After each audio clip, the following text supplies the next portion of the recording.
Good evening, guys. It's Drake with the RPG Construct, running my first ever Call of Cthulhu scenario. Got a couple players here that we'll introduce at the break, but we're just going to kind of get right into it. Josh, you slowly open your eyes.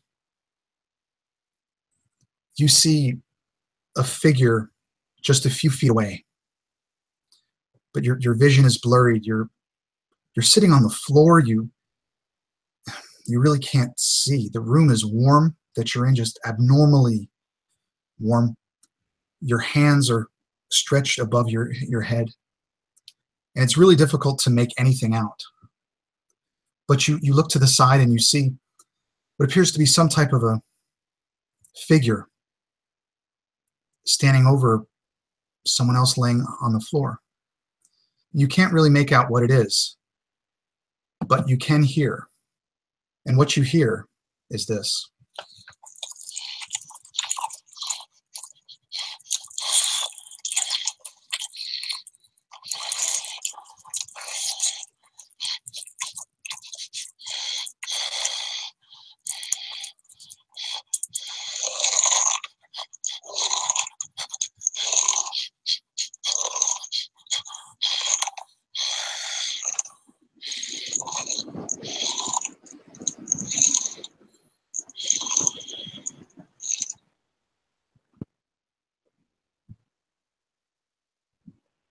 And with that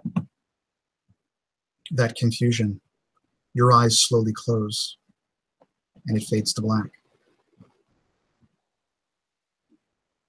We go back a few days.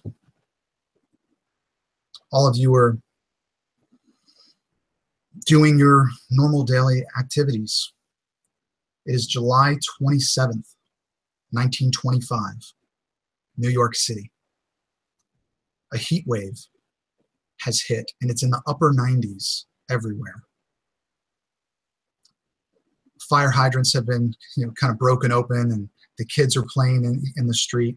Everybody's got their windows open. You can hear everything.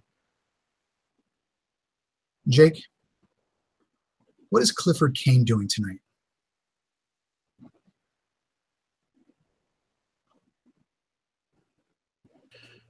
What time of day is it? Probably 4 p.m., maybe 5, just early evening. Kane's not doing a whole lot. He doesn't usually get started until well after sundown. So he's sitting on the stoop. He's got a couple of his boys around him. And some of the ladies that pass by give him a dirty look because he's in his undershirt, his white tank top. But he don't care. It's friggin' hot out here. And a young boy comes up to the stoop very kind of hesitantly. You're a kind of a mountain of a man. He's probably 5 or 6, and he looks up at you. You say, You, Mr. Kane? Yeah, I'm Kane. Who's asking, kid? Well, Mr. Kane, I was told to bring this to you. Please, here. And he hands you and just a regular envelope. It isn't sealed. It's just the flap is closed. You can see where he was holding it because the sweat from his hand has actually kind of darkened the paper. He says, I was told to give this to you. That's all. And he looks at you very fearfully. And he takes a few steps back, turns around, and just starts running away from you. Kane turns to the two younger men sitting with him. Looks like old Jimmy Six Toes has got him coming younger and younger. And for a moment, you don't do anything with that letter. At the same time of night, Ty, What is Oliver doing? So Oliver is walking in the door of a ratty, very terrible apartment, which he shuts behind him. He pulls a boater cap off his head and puts it on a rack and pulls a suit off and hangs it up. And he wipes the top of his head with the back of his sleeve and walks into the room. A lady's sitting there playing with a little girl, and the little girl's name is Lily. And Oliver stops for a moment before entering the room, and he kind of just rubs the center of his forehead. He didn't ask for this. He didn't want to be a dad. He didn't think he'd ever be a dad. But it's come to this, and he walks in. I'm home. Long day at work. To which the lady stands up and walks over. He hands her a bill and just smiles and nods to her. Thank you, Mrs. Papashaw. Have a good day now. And as she walks out, he walks over to Lily and sits down in front of her. Sorry, sweetie. I was at work for quite a while now, wasn't I? And he would proceed to do his best at trying to play with her or do anything that he could. But he's not very good at it, at this interaction with a child.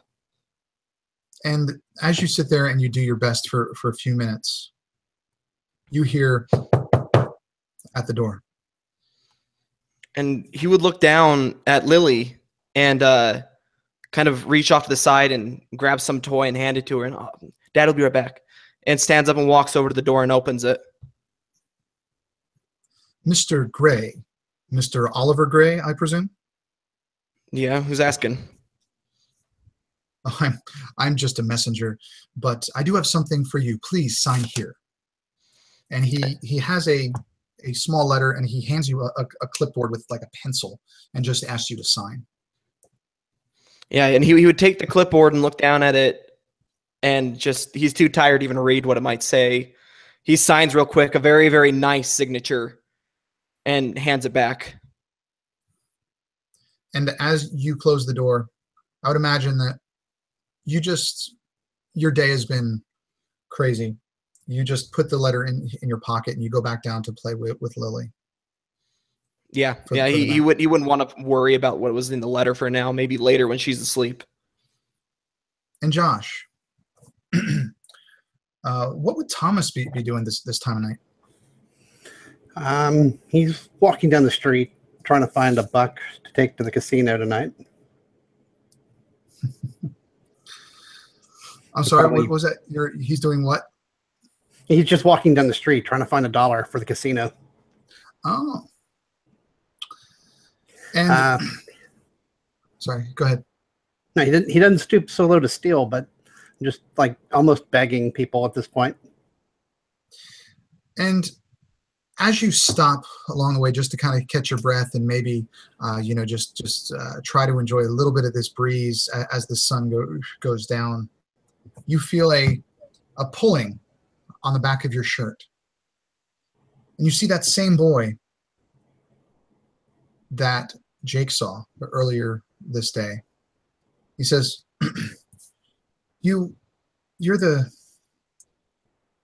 what is it? And he keeps thinking, and he's probably 5 or 6. He looks like one of the newsies. He's got the little, newsy hat on and the suspenders, and he's dirty. And here, he gives you 2 nickels. And with it, he gives you a letter. And he says, for the trolley. I'll take it. Look around. Give me a spot hidden roll. I failed. Then you really don't notice anything out of the ordinary. I'm just sort of bewildered. I was thinking to myself and interrupted by the kid. And finally, we'll go to Josh. I'm sorry, not Josh. Jeff. What is Ephraim doing tonight? So Ephraim is he's already at home a couple hours for the day. He doesn't get too many hours given that he's not legally supposed to be working where he works at the moment. Things under wraps. And he is in his apartment. It's more accurate to call it a slightly large closet, considering that's the only space that he can reasonably afford. Is sitting on almost more of a chair at the size room, and he has a notebook, and he begins to flip through some of the pages, looking over scribbled and scrawled notes that he's left last couple of months, going over different patient information and every once in a while pulling a textbook out of a small box that he keeps, just trying to match different information up with different things that he's reading, jotting down some notes. And to your left, there's a pile of bills, mostly say, past due, termination notice, things like that. But along with that, you see a very ornately addressed letter with a wax seal on the back with a W on it. And I would think that it would catch your eye. And I think you would probably open it at this time. And I am sending something to all of you via messenger. Jake, if you could screen share it. All of you, sometime this evening, open those letters. And this is what you see. And Jake, I'm going to have you read it for me.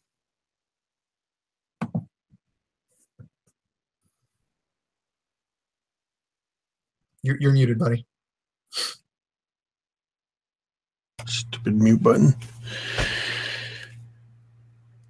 Dearest friend, it is said that time heals all wounds, yet we both know time doesn't help us. We never forget those we have lost, especially those that are ripped from our lives without warning. It is to that end that I send you this letter. A year ago, it was my honor to cover all the funeral expenses for you.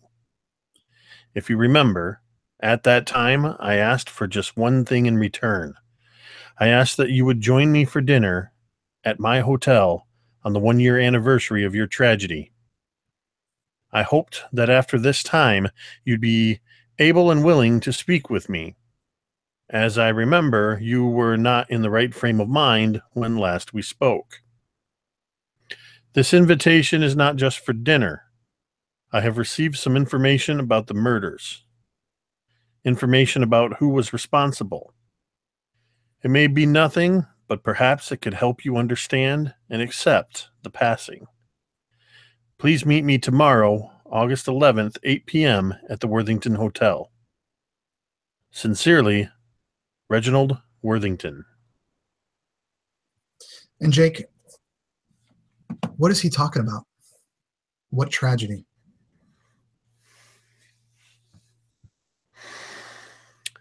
As Kane reads the letter, he crumples it a bit when he realizes who it is. Involuntarily, he begins to grip the letter with both hands, and it's his hands are trembling. 1 year ago,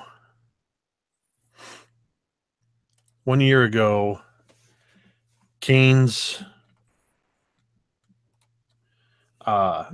twin brother, Carl, was violently murdered. And he shouldn't have been.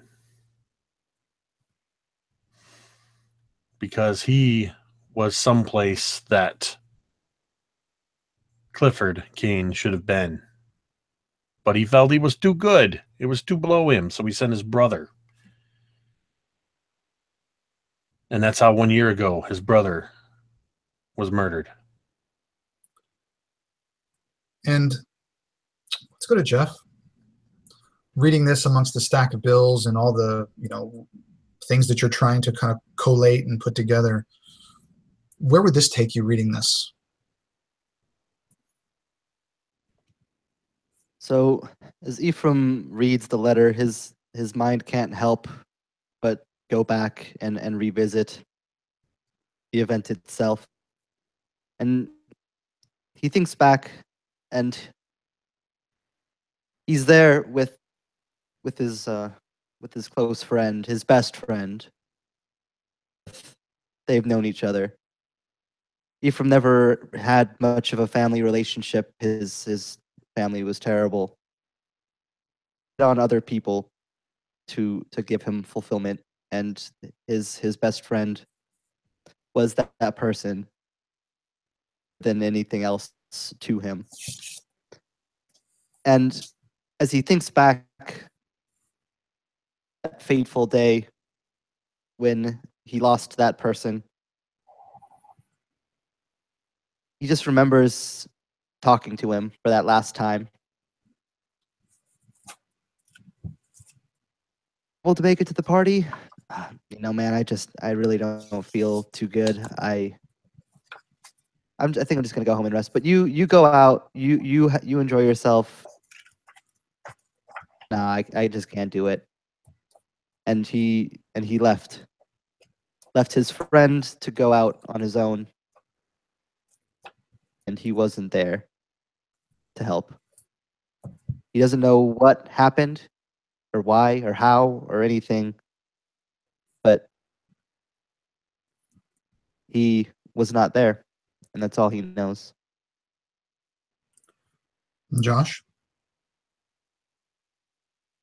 I mean, you're standing on the side of the road looking for, you were just given two nickels, for the trolley by this guy, and you have 2 nickels to rub together. You didn't before. Reading this letter, what would you be feeling or doing? All the regret would rush back, washing over him, remembering how I was supposed to pick up my daughter, but I didn't because of the woman that I was seeing, Kelly. I didn't want to have to fight with her again, and she was jealous. And I was supposed to pick up my daughter, but instead I went with Kelly, and then my daughter got murdered. So I blame myself and just feel all that regret comes washing back. I sort of stumble over, had to lean up against a building. After reading this, would you still be looking for the casino? No, I would be interested in the trolley. And finally, Tyler. Yeah, Oliver's hand is just absent-mindedly stroking Lily's hair as she's lying there in bed sleeping. And the thing that he remembers more than anything is the guilt. The fact that his brother wouldn't have been there that night if Oliver had just learned to be more responsible. He remembers standing at the airport waiting for his brother to pick him up, having just barely gotten back from a visit to Africa. Waiting, and finally an officer approaching him as it's getting very late and asking him if his name was Oliver Gray. And he remembers the blood. They thought it was a pack of wild dogs or something he'd gotten out at the side of the road for who knows what. But the mutilation, he starts to shake, and his tears start to soak into the letter, staining the ink and blotting out certain words. And it's all he can do not to stand up and walk out of the room, because he remembers that day he made a promise that he would be responsible.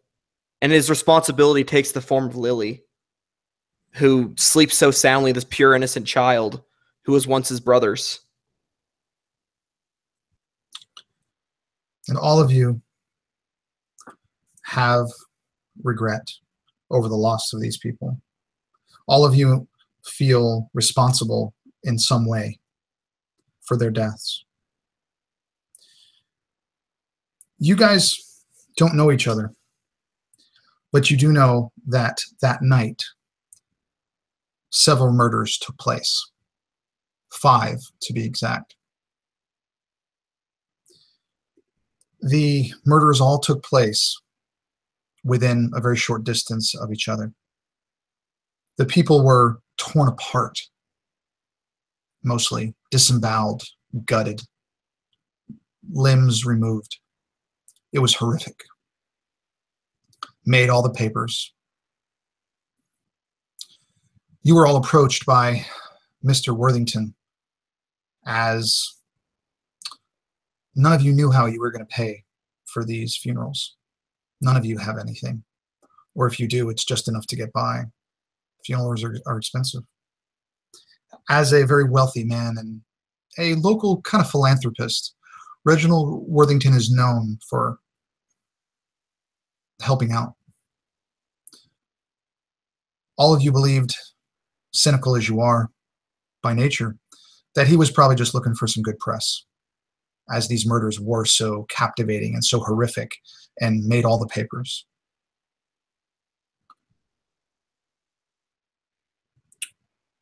Would all of you go? You don't have to. That was the only thing that he asked each of you. In 1 year, on this anniversary, you come to my hotel and have dinner and speak with me. None of you know each other. None of you have ever met. And at this point, none of you are together anyway. But would there be any reservations by any of you? What would be going through your head besides, this is what happened? Yeah, of course, it's going to be bringing back those memories. But seeing this letter, would there be just understanding? Would there be anger towards this guy? Would there be like, oh God, he remembered, I was hoping he'd forget? What do you think the characters would be going through there?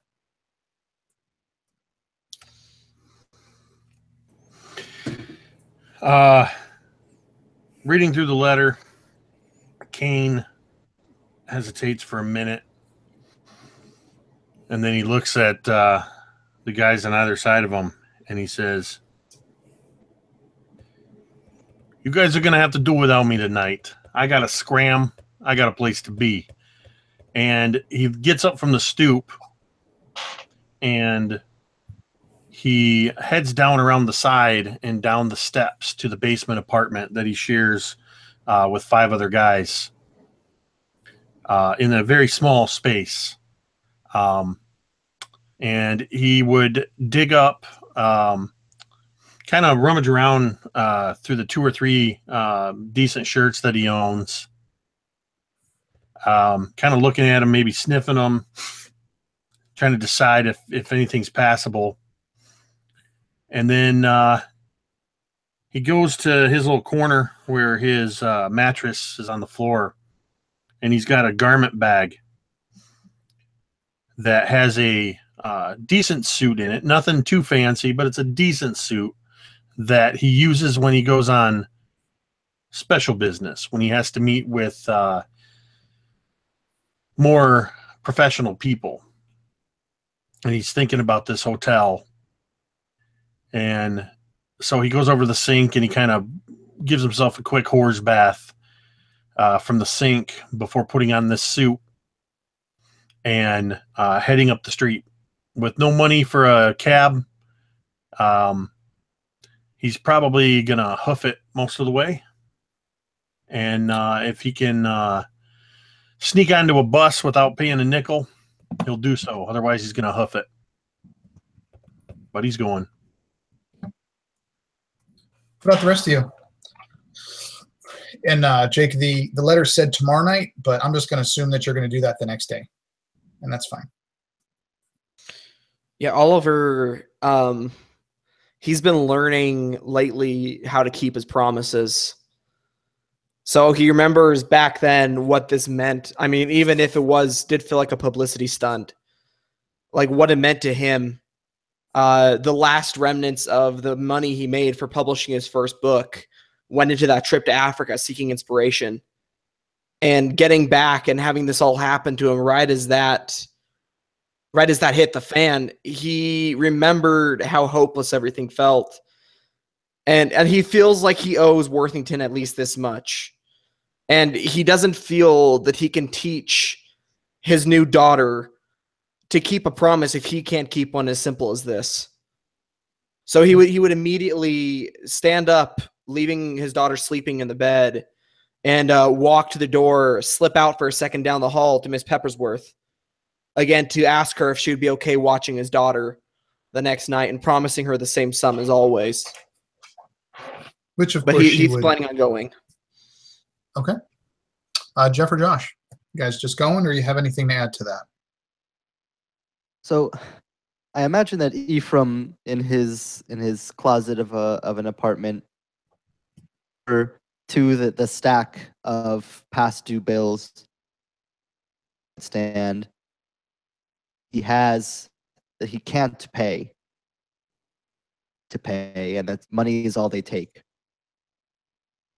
One debt that he can pay, because that debt only requires his presence, that he can do to at least pay back one of his outstanding debts, because it's the only one that he can.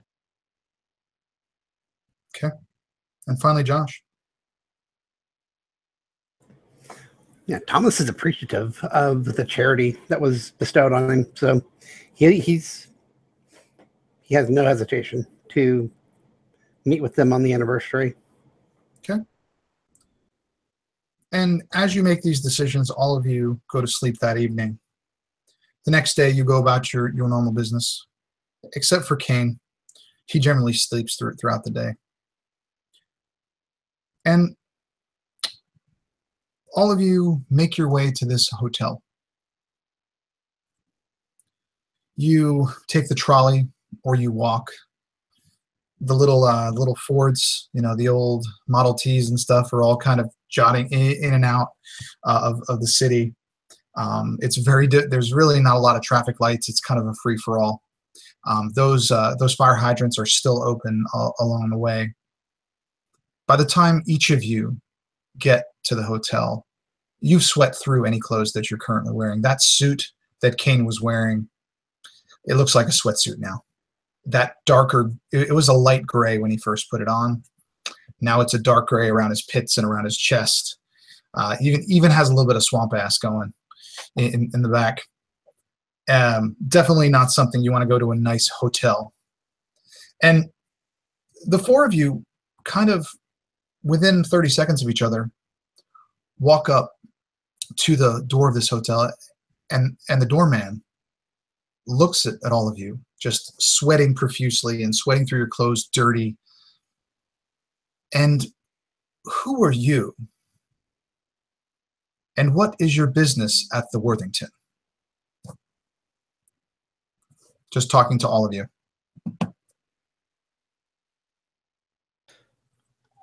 I'd pull the letter out of my pocket. I mean, I feel like Oliver would have anticipated something like this. And he puts it down in front of him and slides it across the table. This has got your boss's seal on it.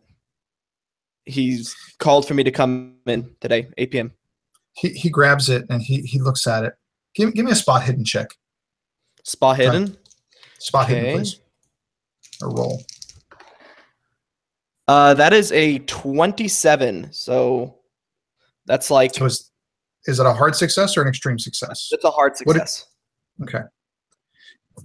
You notice when he looks at that, he reads the whole thing, but you notice something odd on his face, but it's very subtle. You notice kind of the right side of his mouth almost smirk as he keeps his head down, but he hands it back to you.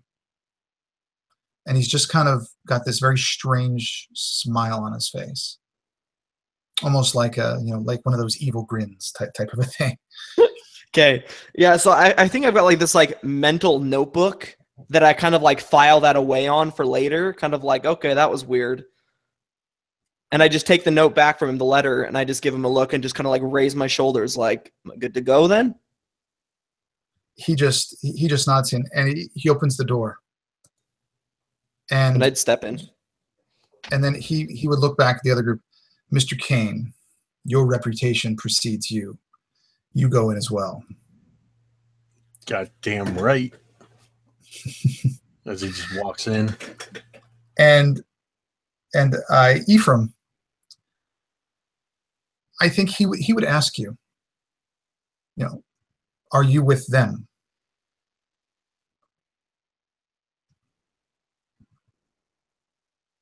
Well, I'm not like with. I don't know them. Are you here for the dinner? Seems that.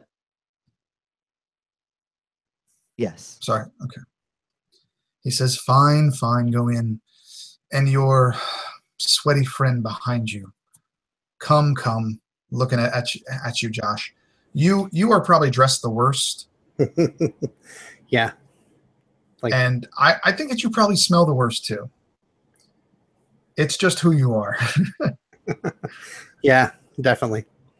And as the four of you walk in, you see this beautiful, beautiful lobby, crystal chandeliers, stairs just walking up on both sides, beautiful people everywhere, men in top hats and tails, women in beautiful long dresses. You hear music in the background.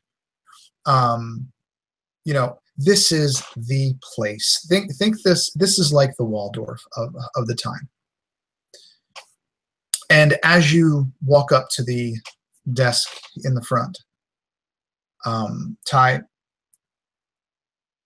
the lovely lady at the front in her uniform with the big W symbol on the left, it says Lana, and she knows why you're here. And as the four of you walk in, she smiles and says, "Mr. Worthington has been waiting for you. So nice of you to come. Please follow me." And she comes out from behind the desk and leads you all down the hallway, through a door, and down another hallway, and then another. It seems at this point that you've been walking for several minutes. I think that, I don't know. I'd probably say Ephraim would probably be the one that notices this first. Just being with what you do with your observation, you would notice that you're going a long way. Would you say anything to her? Would you do anything? So, kind of taking stock of how far they're walking, Ephraim would definitely kind of be eyeing around a little strangely, kind of wondering where the heck are we being taken right now. He would necessarily or ask any direct questions, just given that he doesn't necessarily know the layout of this place or much about it. Doesn't have the money to be here often. Okay. Expect that maybe this place is just big and there's wherever we're going is in the back. Like he'd be a little concerned, but not enough to make any think about it. And looking back, she just says, "Oh, it's just a little while. We'll be taking you to Mr. Worthington's study. He's almost ready for dinner. He should meet you shortly. But I'm sure the four of you would love to spend some time in chat while you wait for him. He shouldn't be but a few more moments." And she takes you to a large set of kind of oaken doors. They open inward. And this that she called a study, any of you guys would call a library. And it is thousands of books, 15 feet tall, ceiling to floor. There's a big desk in the corner with a little lamp, several couches to sit, several kind of decanters of brandy and cognac and whiskey, anything you could think of. And as you guys walk in, she closes the doors and she says, "Please make yourself at home. Mr. Worthington will be with you momentarily." And she closes the door. I need everybody to give me a listening roll, please. And I need to know who has a success, if any.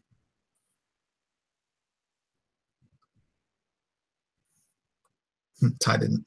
That is a very hard failure with a 97. Okay. Yo, same dude, 97. Yeah, not a dude, brother. Josh I wrote a 73. I failed. and Jake. I got a 17. So the other three are just in awe of this room. You guys are looking at the books and all the shininess. This is not something you're used to. This is fancy. And Jake, Kane, as they're all kind of taking it all in, you've been in places like this before. Some of the bosses that you've dealt with, they've been here before. You may have even been here before for some type of a meeting. You listen carefully as she closes the door, and you hear the telltale signs of the door being locked from the outside with a key. But only you would hear it. Would you say anything or do anything, or would you just keep that to yourself? I ain't gonna say nothing to nobody, but I'm not particularly keen on this event either. I think I would immediately take a look around and see if I could spot any other windows, doors. What floor are we on? There are no windows. There are no doors, except for the ones that you came in. You went down a flight of stairs to get here before this tunnel, so you're probably basement level. You are underneath the main hotel, and there's no windows.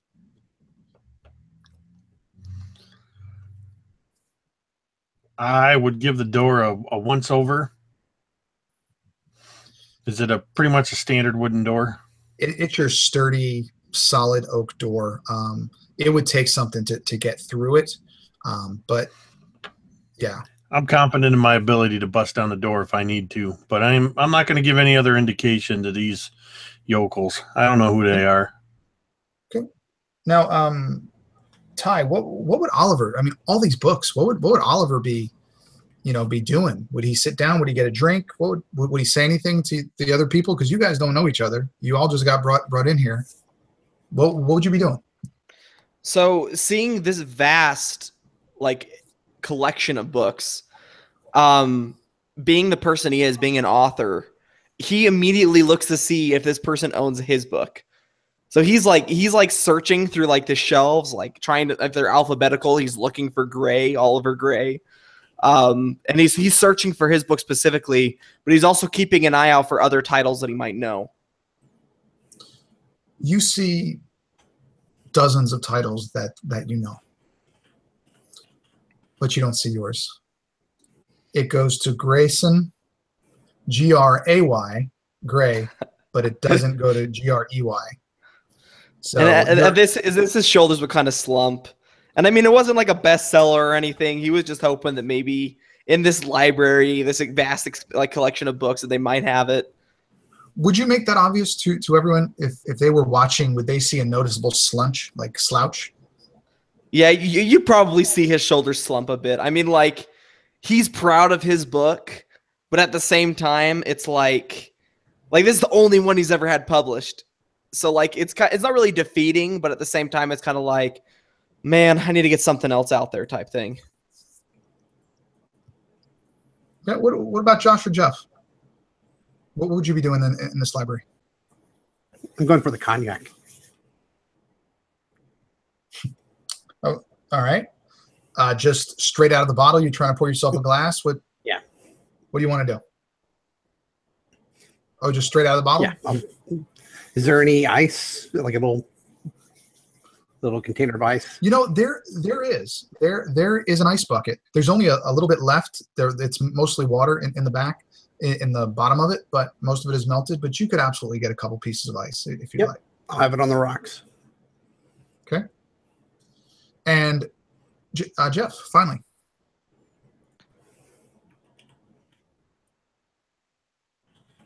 Ephraim would have been watching the others kind of go about their business, just kind of trying to get a feel for, you can see out of kind of the way they're acting. Mhm. As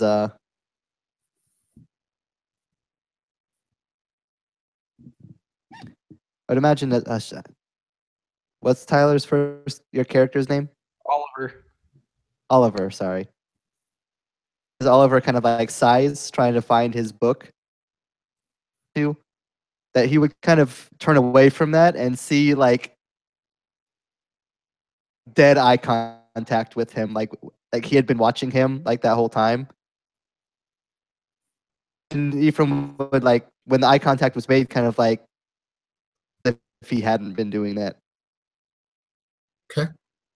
And Ty, how would you respond to him when he saw you when you saw him, caught him kind of staring at you?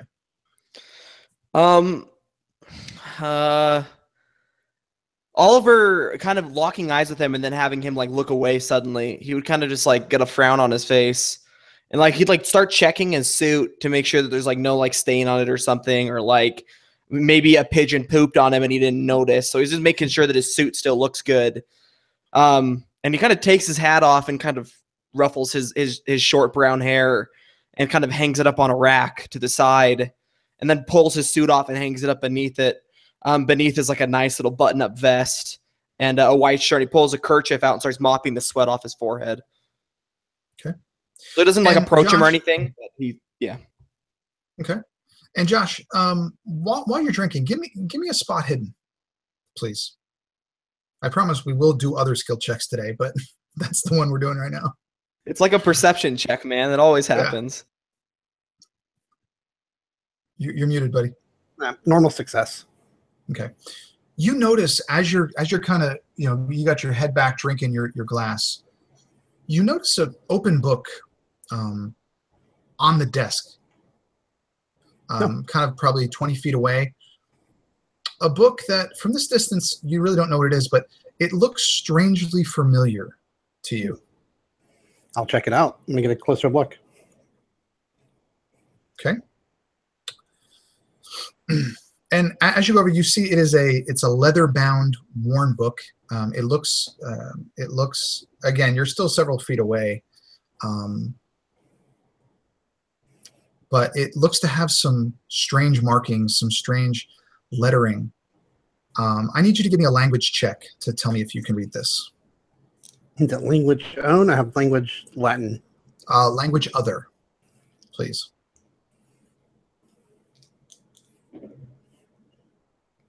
No, I have an 84. Okay. As you look at this, it seems familiar, but it's not.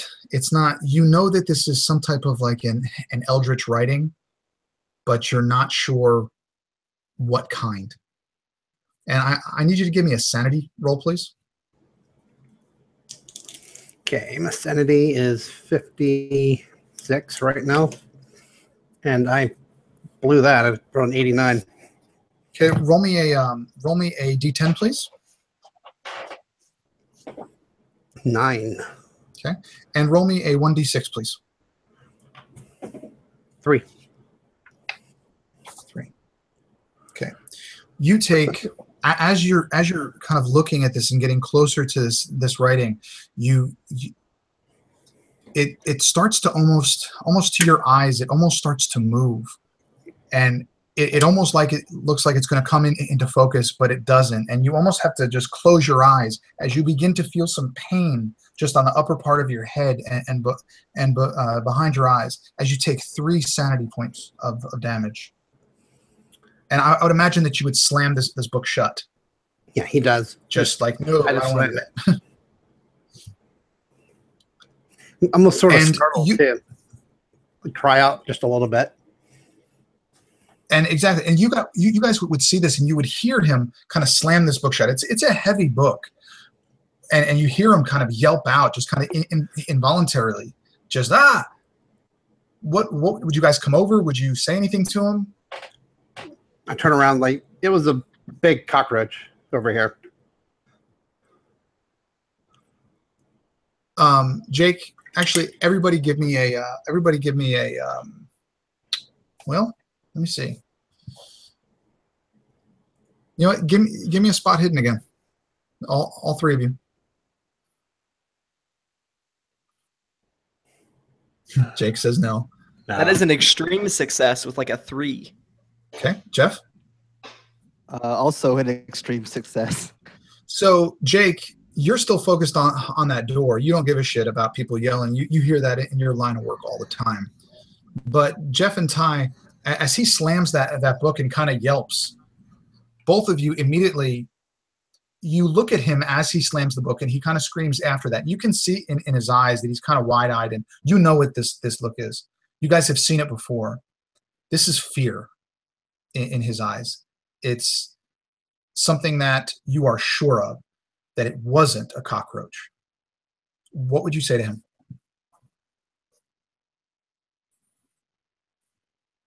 Ephraim would he would actually walk over towards the desk with the book that he had just looked at and just close, maybe just like a little bit too close, and just then that was quite the jump for a cockroach. Yeah, it was gigantic. It was huge. And I sort of like positioned the book behind me, like sort of scooting. I don't where is it? I don't see any cockroach. I think it ran over there. Look, just watch the floor. Look, They can fly, you know. They can fly. Hold on. Josh, give me a fast talk roll, please. I don't have it, so I failed. So, Jeff, it's pretty obvious that he's full of shit. yeah, I was gonna say, given my experience, I think that I would be able to this. And just, It probably just flew off. look, there's if it's fear, I'm trained in this sort of thing. I might be able to help you, actually. It was just a bug, man. It's fine. It's fine. Look, phobias are my specialty, actually. We can just talk for a little bit about it. I think we can actually make some good progress on it. I just need another drink.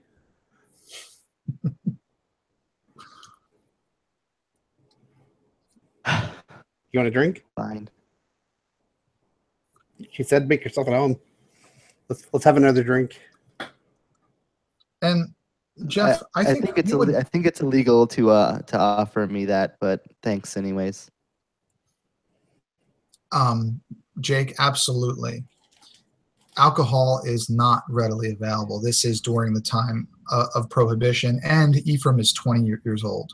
So he would not have a lot of access to alcohol or probably want to do it. And Ty, while they're kind of going forth, you notice that he's trying to position himself between the book and Jeff. Would you say anything or do anything as he was kind of like, yeah, let's get a drink, and starts to walk over? You're muted, Ty. I can't hear you. It doesn't say you're muted, but I can't hear you at all. Can anyone else? Nope. Ruh-roh. Yeah, mute. Hangouts. Yeah, mute on your headset. Okay. See, RP is going, and then damn technical difficulties. Yeah, we'll just take a quick moment here, guys. Yes, Jeff, it was significantly better. Okay, cool. So. Yeah, Hangouts will make my audio weird sometimes. I just have to like switch off input, and then it'll start working again. So. Go ahead, Jake. Oh, I think at this point, regardless of what these rubes are doing, Kane's gonna pour himself just about a shot's worth of whiskey. Okay. Can you hear me now? Yes. Okay. So what I do is while they're like talking and he's drinking his alcohol and I see him positioning himself, I'm going to act like I'm still walking around kind of checking the shelves, and I'm going to make my way slowly around behind him till I can see the book. Okay. Or whatever he's trying to hide. Yeah, you absolutely see it. Let's do this. Josh, give me another spot hidden to see if you notice that he's trying to make his way around.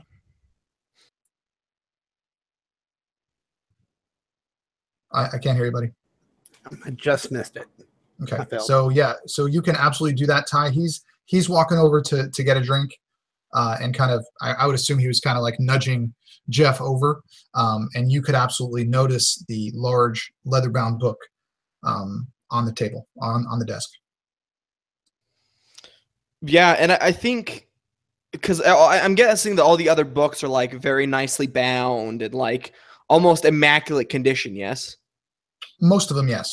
The ones that are on the shelves, absolutely. Yeah, so I think he'd be kind of intrigued by Okay. this. And I mean, hearing the cry of fear from him though, I mean, he approaches it cautiously, but I just glance at the cover. Like to see if there's like a title, if there's like an author's name, if I can recognize some sort of like something about the design of this book. Give me, so you're just going to look at the cover. Yeah, for now. Give me a language roll other. Language roll other. I put points into this. Cool. And that is just a normal success. You know that this is in one of the Eldridge texts, and a loose translation is the broken. My head would kind of like cock to the side as I do I know anything about this book? Not by the cover, no. Okay. Actually, you know what? Give me a Cthulhu mythos roll. Okay, I don't Give think I me a have mythos any roll. skill in that. So I guess I just roll. Yeah. Sorry, what? No, it's fine. Just roll. Unless you get a crit, it's not going to happen. Yeah, no, I got like a 60. So yeah. So you're not familiar with it. But now Jeff had said Ephraim is going to start looking at this book too. You're just going to let Josh go get his drink. Yeah, Ephraim is not particularly interested in drinking, having it just be illegal in general, and also given his age, is not quite interested in getting involved, especially in a place as nice as this.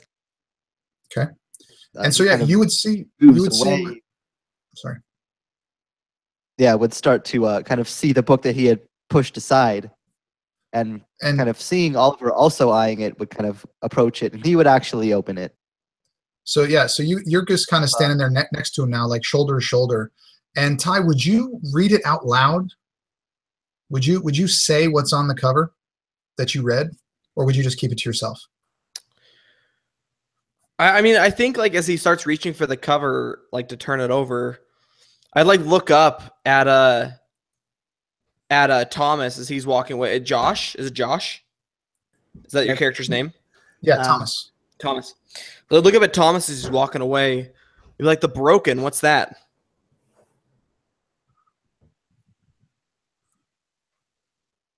You got some light coming in behind you, Ty.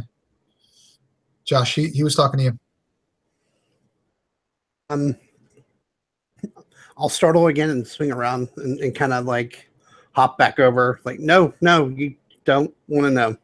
You don't want to know. You saying that just makes me want to know, as he continues to reach for the cover. And so, Jeff, would you flip it open? Somebody really jumps in the way to try to stop him, he would open it out of some curiosity. Anybody seeing that, as he kind of puts his hand to the cover, it's obvious he's going to try to flip it open. Would anybody try to stop him? Yeah, I would. Okay. I want you to both make me probably opposing fighting rolls, please. You're not fighting. I just want the rolls for that skill. I have a normal success. Not even remotely close. Okay. To a success. So you failed, Jeff? Yeah. Okay. So you have your hand on the cover and you're about to open it. And Josh, what do you do? When he's got his hand on there? What does this look like? I mean, do you just bowl him over? Do you kick him out of the way? What do you do? No, I'll try to slam the book closed again and slide the book out and just sort of cup the book in my arm now. Okay. So you're kind of holding on to the book. You have Ty and Jeff just kind of staring at you like, what the hell? Jake, Kane's over there sipping whiskey. and you see him grabbing this thing. Now, he looks like a man that has something valuable. You've seen this before, too. What would you be doing? Already seeing these two going for this book. About had enough of this. Looking around the room, I thought we were all adults here. And I would just snatch the book out of Thomas's hands. Okay, you roll me a fighting roll. Thomas, roll me a dodge. See if you can move it so he can't grab it. I'm not saying no. All those books. I have an extreme success. You don't want this one. I got a normal success. Okay, so you don't want this one. Yeah. So he absolutely grabs it. Jake, what do you do with it? And sorry, Thomas, what would you say to him as he snatches it out of your hand? Faster than this mountain of a man really should be able to grab something. I mean, he's twice everybody's size. What would you say to him? Yeah, I imagine it wasn't very pleasantly snatched away. So I sort of stepped back cautiously and it's like with both hands, like, no, you don't want that one. It's on you. The only time I ever seen grown men fighting over a book, there was naked ladies inside. There better be naked ladies in here. And I open the book and just start flipping around. I'll Give me a sanity roll, Jake. Give it a what? Give me a sanity roll.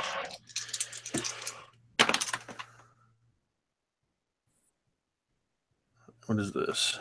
I think I rolled a 90. Okay, so you failed. Roll me a 1d8. 8. Roll me a d10. 6. Jake, as you look in this book, you cannot understand this writing.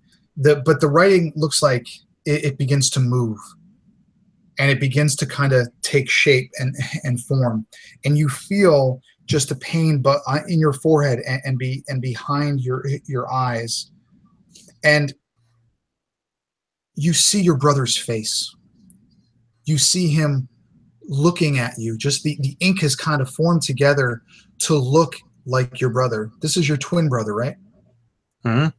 It's like you're looking in a mirror, except he's crying and he's screaming, "Why did you let me die? Why did you let me die? This is all your fault. Why did you let me die?"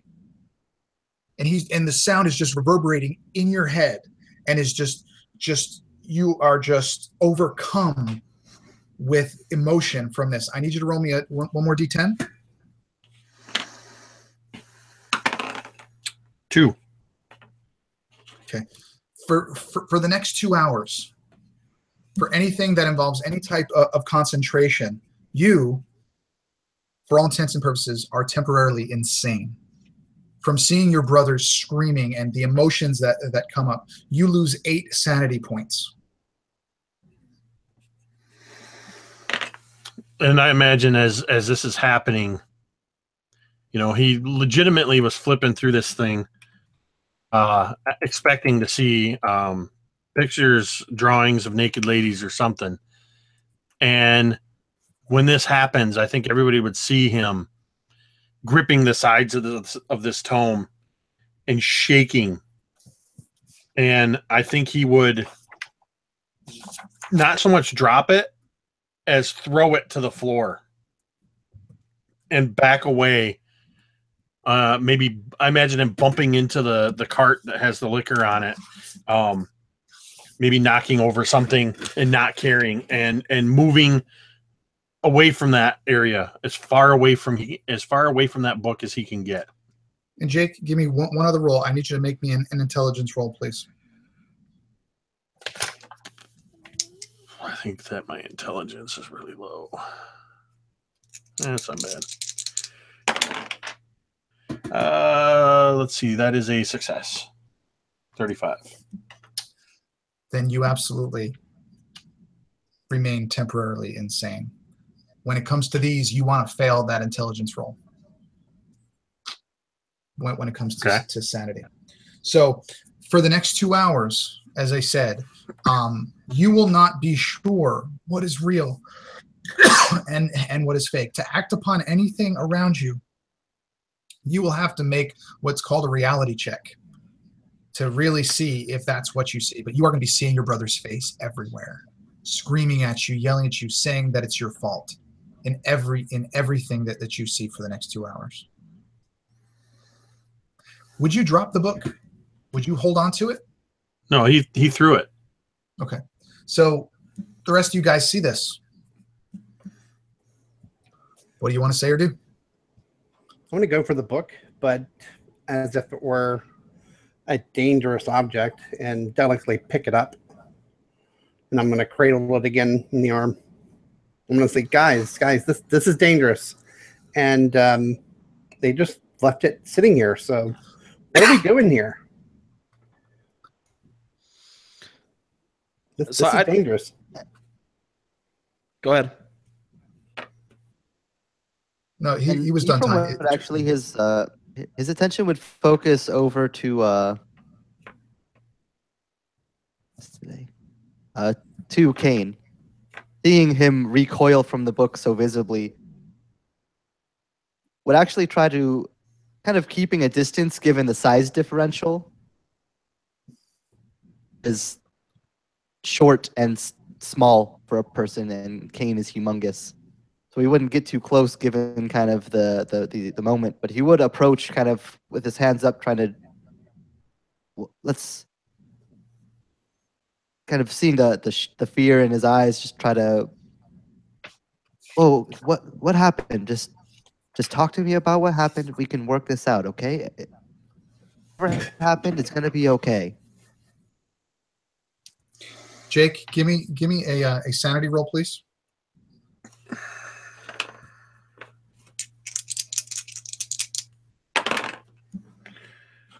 That is an 11. So that's a success. Yes. Okay. When Jeff first come at you, you actually see your brother's face on his body, and you see him screaming. But as you kind of squint, you can see through this like mental delusion that's there, and you can see that it's him and that he is talking to you. So you do perceive him properly. I think he would see a moment of, as Kane looked up, Kane would actually he would kind of start to push back a little bit and then kind of shake his head.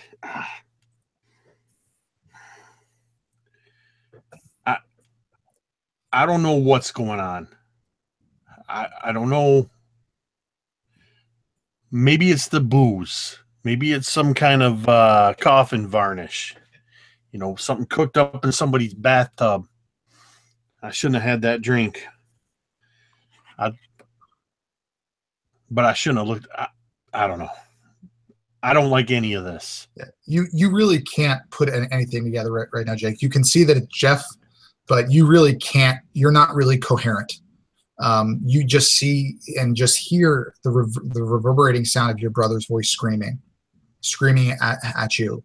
And I would imagine that your eyes are darting, back and forth, just because everywhere you look, you see images of your brother.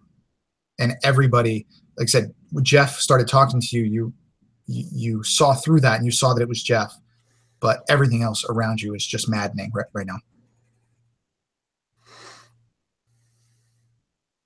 So, Josh or Ty, would you guys say anything to him?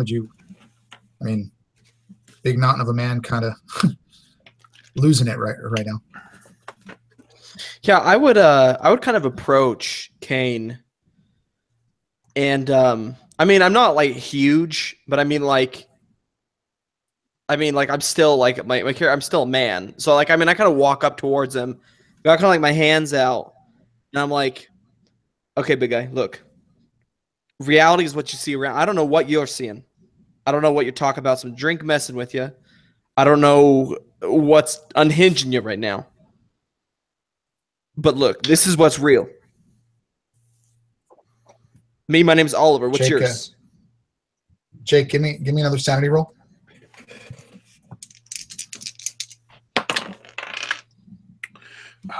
Just missed it. 35. Okay, you lose one more sanity point. Give me another D10 roll, please.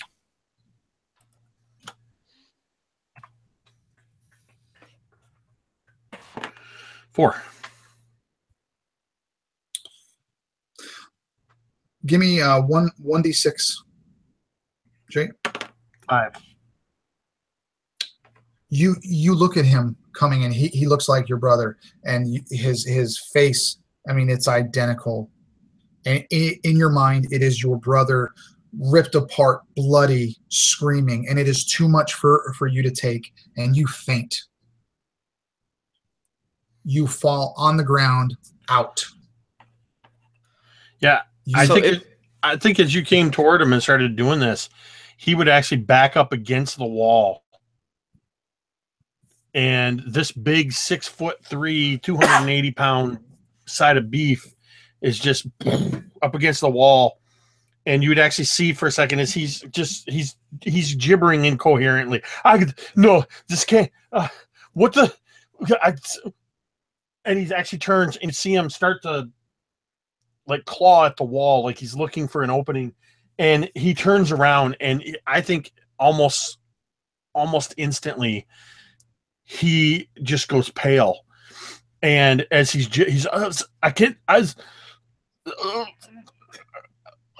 and then his eyes roll back in his head, and he just slumps against the wall and just crashes to the floor. If it's okay with you, could I respond and like catch him so he doesn't hurt himself? Like just from all my training, like first aid stuff. You want to catch a 300-pound man? Or so I know personally from like lifeguarding many years that you want to go down with him, but just cushion his fall so he doesn't hurt himself. Give me a strength roll with a penalty die. With a penalty? So that's just you roll twice and you take the lowest one, right? Well, basically, yeah. You roll 2 of the 10s, and then you just take the lowest one or the highest one with penalty. Okay, so 2 of the 10s. Yep. And that is a 34. Which for my that's strength, your highest?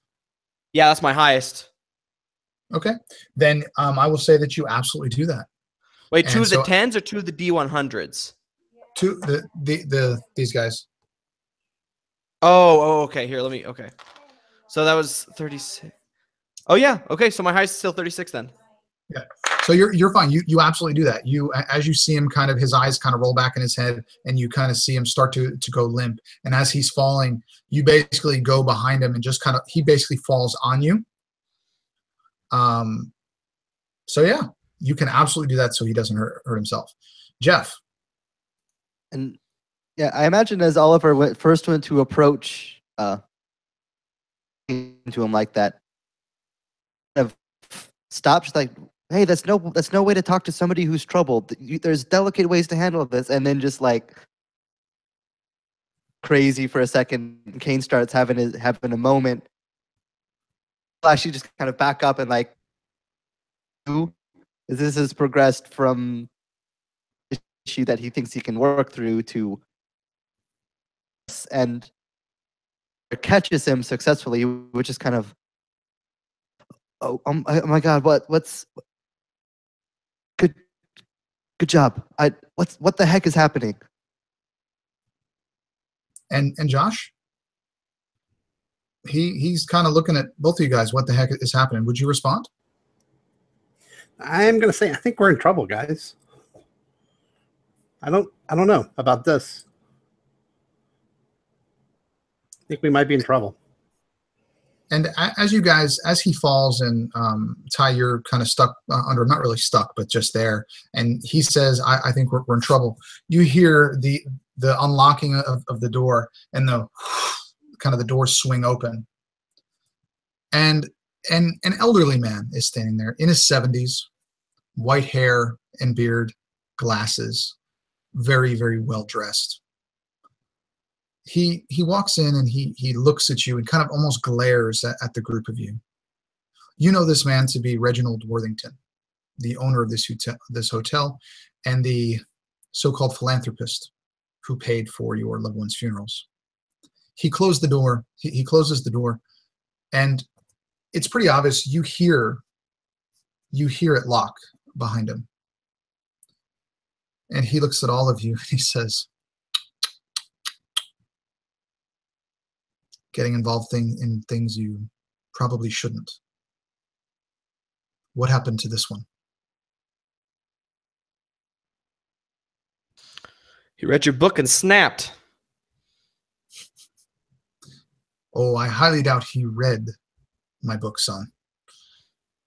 I doubt The any of you broken. could. What's the broken? When you say that, his eyes kind of, well, I've underestimated you then, haven't I?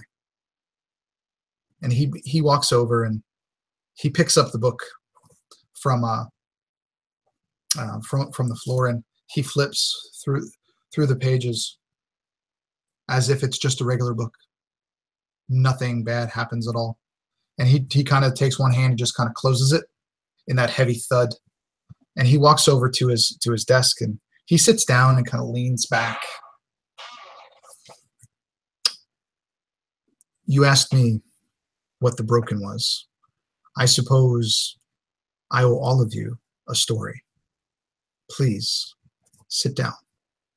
And there's a couch and some chairs kind of within the vicinity of his desk that the three of you could sit if you chose to.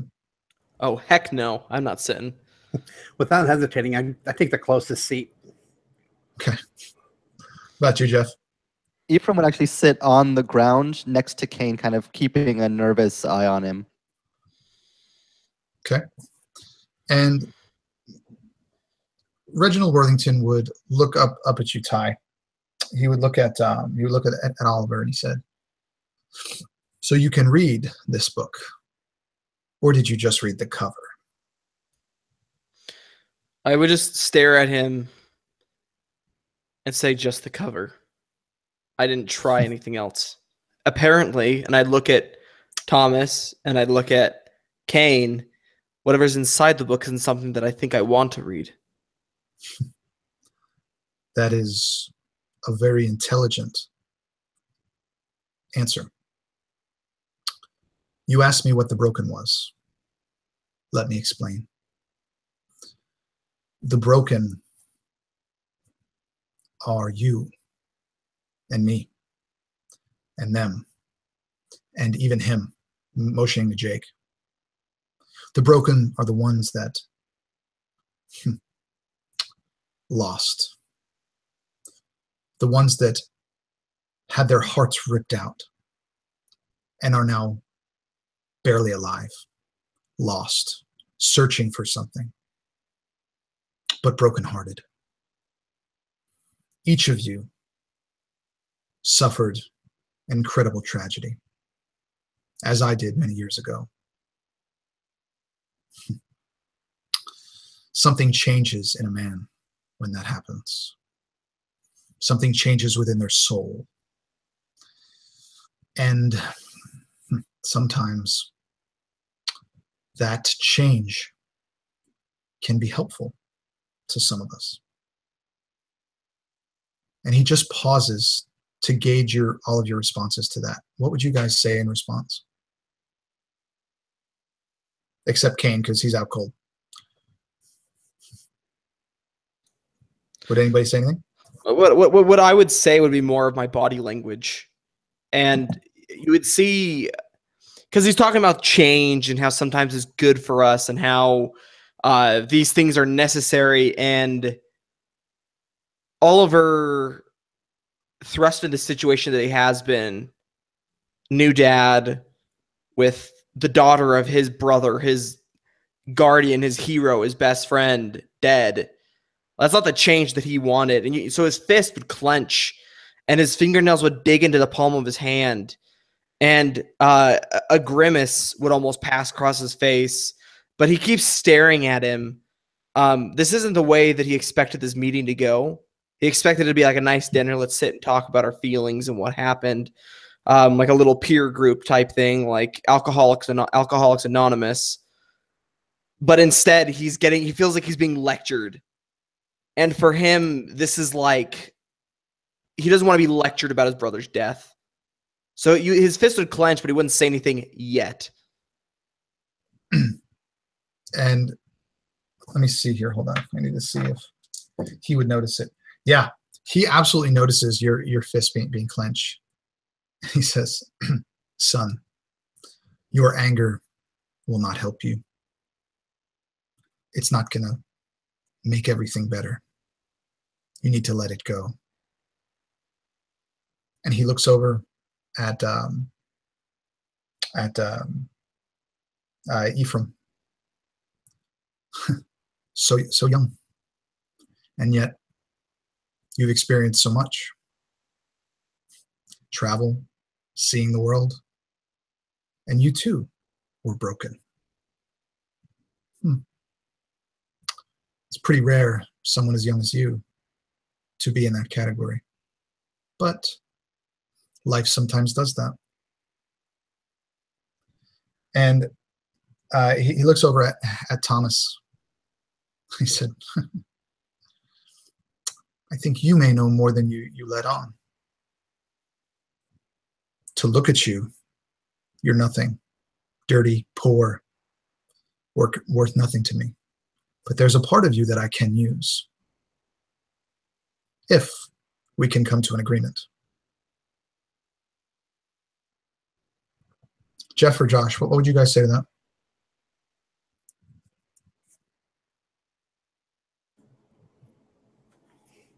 I'm going to say, yeah. Okay, yes. So what does this have to do with us? I'm staring at the book, at the Mythos tome. Have you opened it, or are you just looking at the book? I'm just looking at it and staring at it. He says, do you really want to know what is in this book? I do. Do you really want to know? It's instructions. Instructions to save ourselves. Only with your help can we bring forth our Savior. Only through the power of the broken can we do that. Do you understand?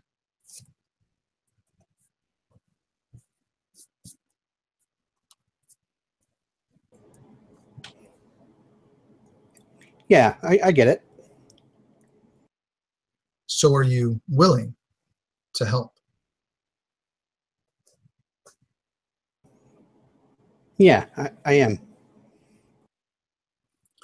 And he looks over at Cain. I'm sure he would go along with whatever I tell him. He'll do anything for money. But these need to be willing.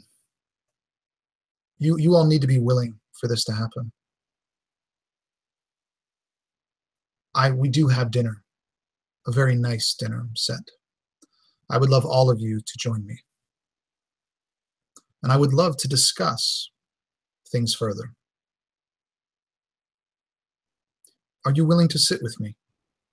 Are you willing to eat with me, as I asked you a year ago?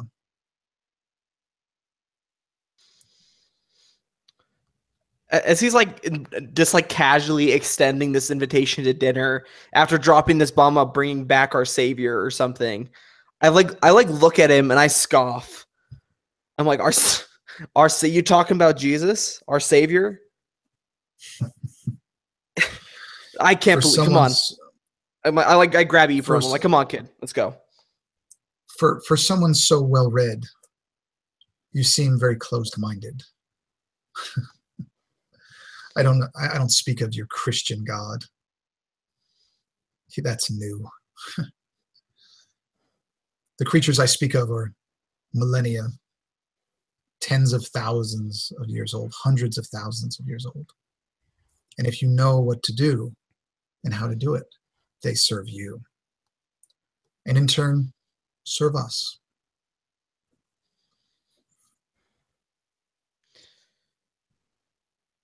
And I mean, at this, he would kind of stop and be staring at him. Like, this sounds like something out of a book that he would write. And he's just looking at him. Like, is this guy for real? Like, because he's very much so grounded that fiction is fiction. You write fiction. It's not real. The whole time he's sitting back in his chair, sipping on a little cup of a cognac, a little glass. Very calm. Looks like he's reading the Sunday paper.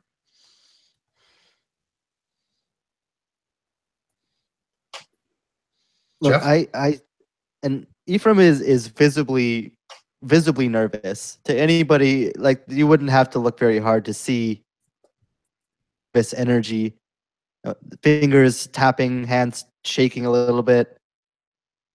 Whatever the hell is in that book, but whatever instructions are in there, if reading them does that to you, I don't know what's going on here, but I don't like this. Reading it doesn't do that to you. Looking at it with as little training as he had does that to you. As you see, I read it just fine, as I'm sure one or two of you could as well. And he looks over at you, Josh. As a matter of fact, I think you've seen a book like that before. Maybe a year ago? Maybe... Yeah, it's true, I have. So, Ty and Jeff, hearing Josh saying, yes, I've read a book like that before, and for all you know, that's what this guy's all about. Would you say anything to Josh? Would you do anything? Would you start questioning him? Ephraim would just kind of shoot him a glance of just incredulity, of just shock and surprise. Have one, maybe two crazy people here. Now we got three. Like, like there's nothing for him to say right now. Like he's just kind of too surprised by everything. Okay. What about you, Ty? Yeah, I'm staring at Thomas. I'm looking at him right now.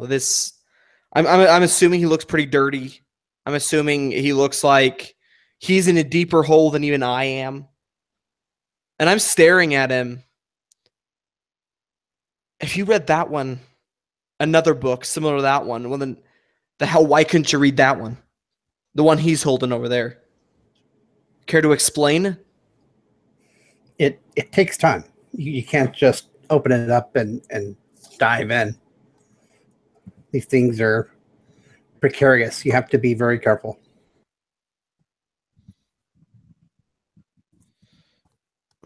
But it can be done, guys. And he's talking about us. He's talking about us. We can do this. And I look at him and what did you gain from reading that book? Huh? I sort of shiver and shake my head. You know. I'm like, no, tell me. You're trying to convince us to read that book, to join his little fanatic cult or whatever it is. I don't know. So explain to me what did you actually gain from reading the other book? Reginald smiles at hearing you guys argue, and he looks at you, Thomas, and he says, he wants you to tell him. Why don't you show him?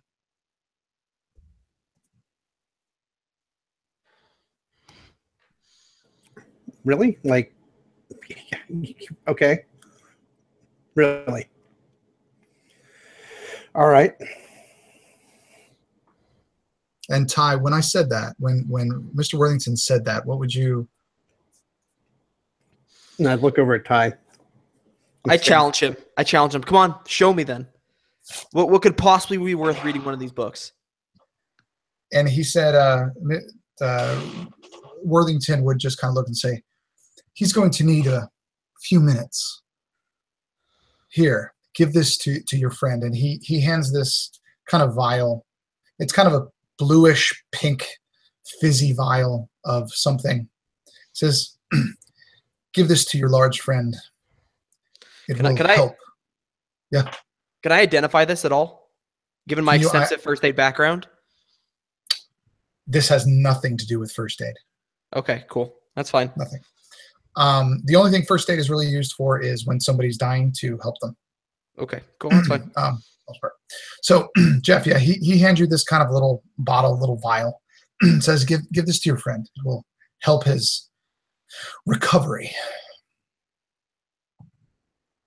Would you give it to him? And Ephraim would look at the vial, and he's holding it in his left hand, and his right hand would kind of almost unconsciously, but he wouldn't even realize he was doing it, would kind of rub it along one of the flaps on the satchel that he's wearing, that he carries like his notebooks and things like that in. And he would just look at the vial and say, I don't know what's in this. If you want him to take it, you need to give it to him. I'm not putting whatever this is in his mouth without knowing about it. Okay.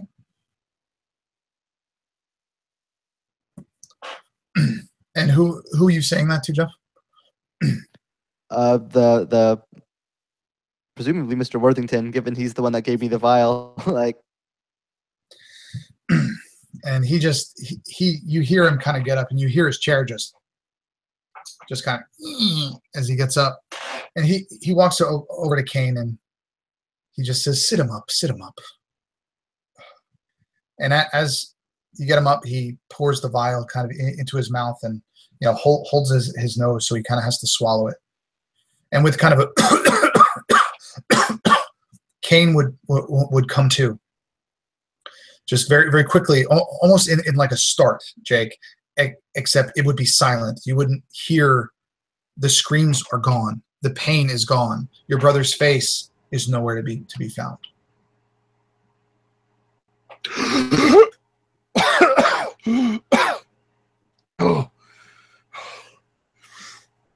Oh. What happened? And what would you guys say to him?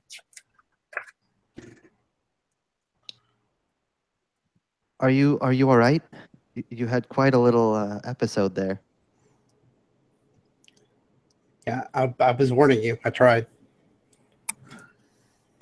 I think he kind of look around and he's looking at reluctantly at each person in the room's face, noting this new arrival and not seeing what he saw before and not hearing what he saw before.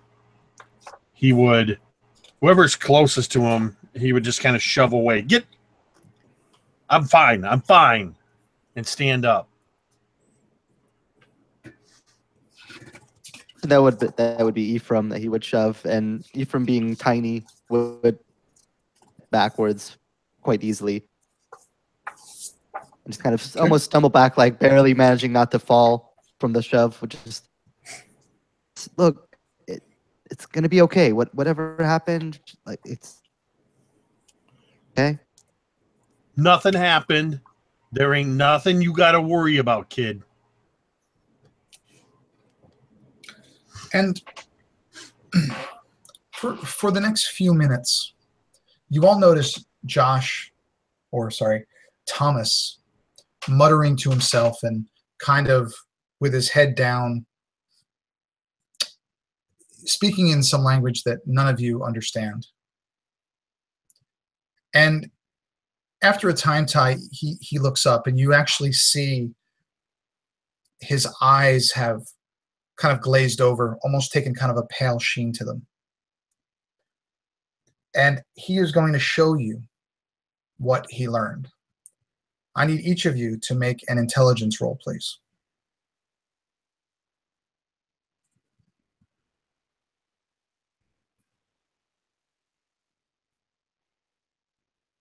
No, That's a hard success.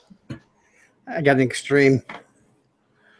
So Josh. 92. Oh, Jake, Regular. it's just the two. It's just Ty and Josh. Oh, So about 10 feet away, Josh looks up, and you hear him finish this chant. And Josh, why don't you describe what Ty sees and feels in as much detail as you care to share? Okay. So it sounds like I'm clearing my throat or muttering something almost incoherent. Gothka, Gofkin, Flagon, Naga. I stop. And you start thinking like nothing, what was that about? And then a few seconds later, your skin starts to tingle and itch, and you feel a burn. You start scratching, and the burning intensifies, and your skin starts to tear itself in strips and falls to the floor and almost like melting off. And you're still scratching and still burning, and you scratch to the bone. And this is happening all over your body, and you start scratching at your chest, and you start to like unfasten your pants, and you're trying to get the skin off of your legs, and all of your skin is just melting and sliding to the floor. And it takes about 5 minutes, and eventually you just pass out. You completely go to dark. And for the purposes of his explanation, Ty, seeing this, how would you have been reacting? Because it's just this itching and burning, and seeing your skin all and your whole body rot, and your mind just seeing all of this. Would you be freaking out? Would you be yelling? Would you be screaming? What would the other guys see you doing?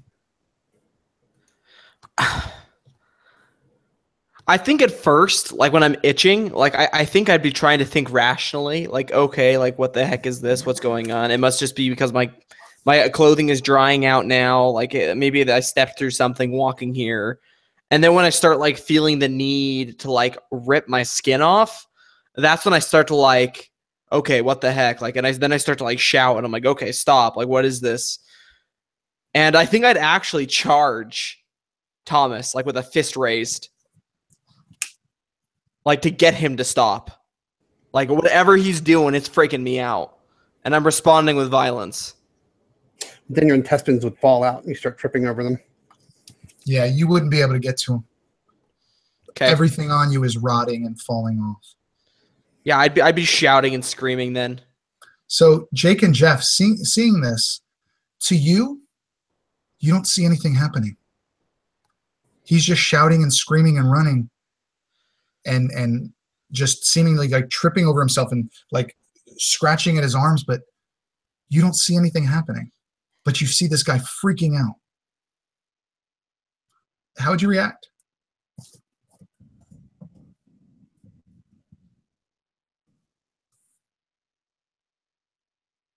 All right. This is gonna escalate quickly, so we'll see. This game might be a short one. Happen. The hand that Ephraim had been running along one of the pockets of his satchel nervously and unconsciously would almost, again, unconsciously flip it open. He would pull out a tarnished revolver and just point it at Thomas and say, "What the hell are you doing? What did you do to him?" And just point the gun at him. I look at you and say, "I'm doing what he asked." He didn't ask you to do this. What are you talking about? He did. He wanted me to show him. This is what I learned. Would you explain what you were doing, Thomas? Or would you just, I mean, the guy does have a gun. I'm not even sure what I'm doing. I just know it's bad. And what about you, Jake? This is all kind of too much for Clifford, or what? No, this, for some reason, this kid pulling this gun is actually the first thing that has kind of made sense. This is kind of like something he's used to seeing. But he's also looking at how nervously he's holding this gun. And he doesn't think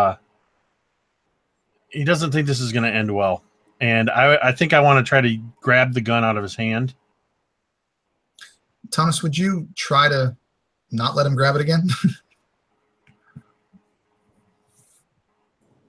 Stop him from grabbing the gun? Yeah. No. That's Jeff. That's I'm sorry. I meant Jeff. I'm sorry. Ephraim. Ephraim. I imagine that Ephraim would probably be like in such a panicked state that like he wouldn't really be able to. Any resistance, it would be very feeble. Like he's tiny and scared and not really that strong in any capacity, physical or mental, at this moment. But I imagine wouldn't really be able to put up much of a fight. Huge guy coming out of the side. And after a few minutes, after Ty kind of falls to the floor and faints, Ty, he's not very good at this spell. You wake up relatively quickly in just a few minutes to the sound of Mr. Worthington just laughing. Just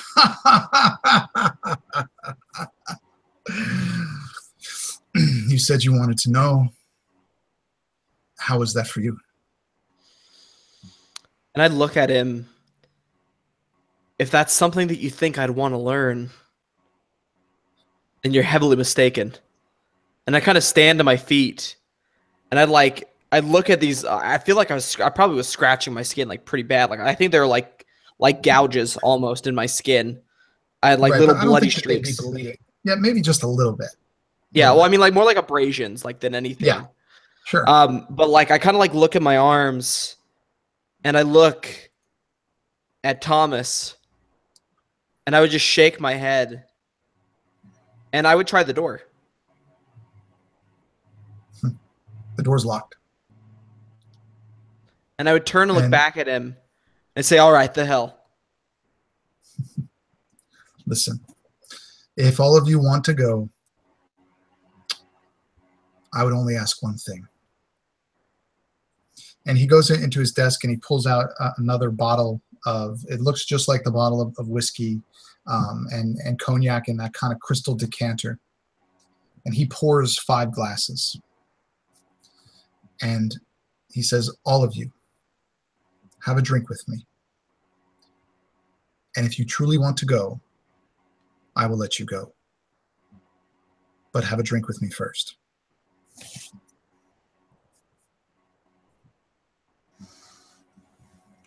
What would you guys do?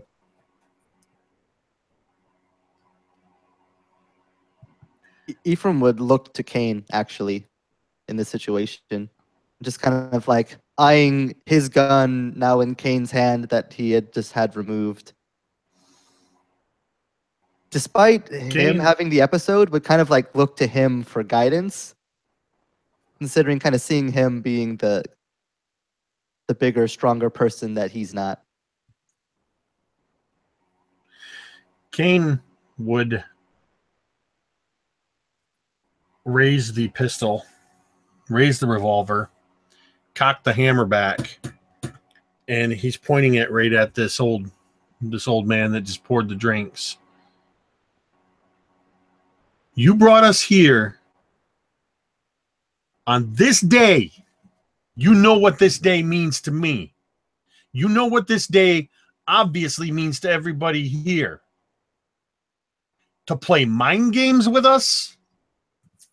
No. With some I asked- weird book? I asked And you who here for knows dinner. what's in these drinks? I asked you here for dinner. You picked up the books. I didn't put it there. I didn't tell you to read it. Did I force your friends to open? Did I force you to look at that book? Did I put it in your hands and tell you to read it? No, it was sitting on my desk, in my personal desk. And you And you opened locked the something door. that wasn't yours. You locked us in this room Yes. with whatever bizarre things you got in here. Do you frequently go through people's What things? did you think was going to happen? Do you put a little kid in your study with all your firearms around and expect them not to shoot their own foot off? You're a little kid, huh? You're way too big to be a little kid, son. I asked you here for dinner. What you chose to do in my study with things that were not yours is your fault, not mine. And what was going on between them two? Who? Indicating Thomas and Oliver. he knew something from another book. He didn't believe him. I told him to show him. That's what he did. All I know is I woke up and I could see clear as day the puppet strings leading right to your fingers. So I ask you again, why are we here? My letter was very clear. To talk and to have dinner. Something that I would still like to do with all of you. As I said, if you would let go of your anger. I thought all of you would be further along than you are now. Obviously, you still harbor so much anger and regret and resentment. It will do nothing but destroy you. You don't know me. You know what? I'm going to take the hammer, release it, and just kind of let the gun kind of fall and turn around and hand it grip first back to Ephraim. He pulls any kind of crazy shit again, you shoot him right between his eyes. I'll drink with you and I'll eat with you, but you drink first. Okay, Jeff, what were you going to say? Yeah, Ephraim would just kind of give like a nervous laugh, not at all of any real laughter, just kind of. But he would take the pistol back, and he would keep it. He would not put it away. He's still not quite sure what's happening. Okay. But he would just kind of watch cautiously as Kane is agreeing to this situation, kind of first. Okay. And Ty or Josh, would you guys walk up and grab the drinks, or would you just wait for Kane, or what would you do?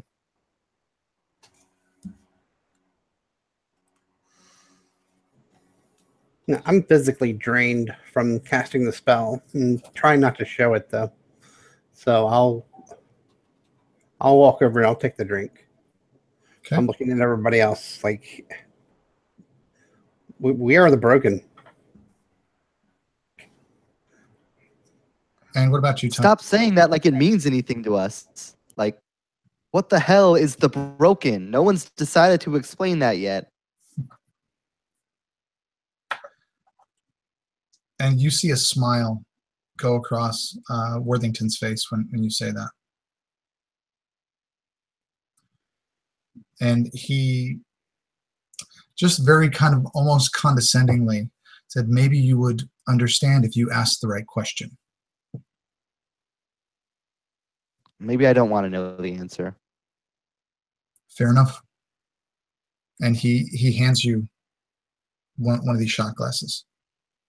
Oh, I don't drink. Sorry. You do tonight. It's important. I don't care if you eat dinner, but you will drink with me. I paid several $1,000s for your friend's funeral. The least you can do to repay me is have a drink. He would take the glass from his hand, but he wouldn't take a sip. Okay.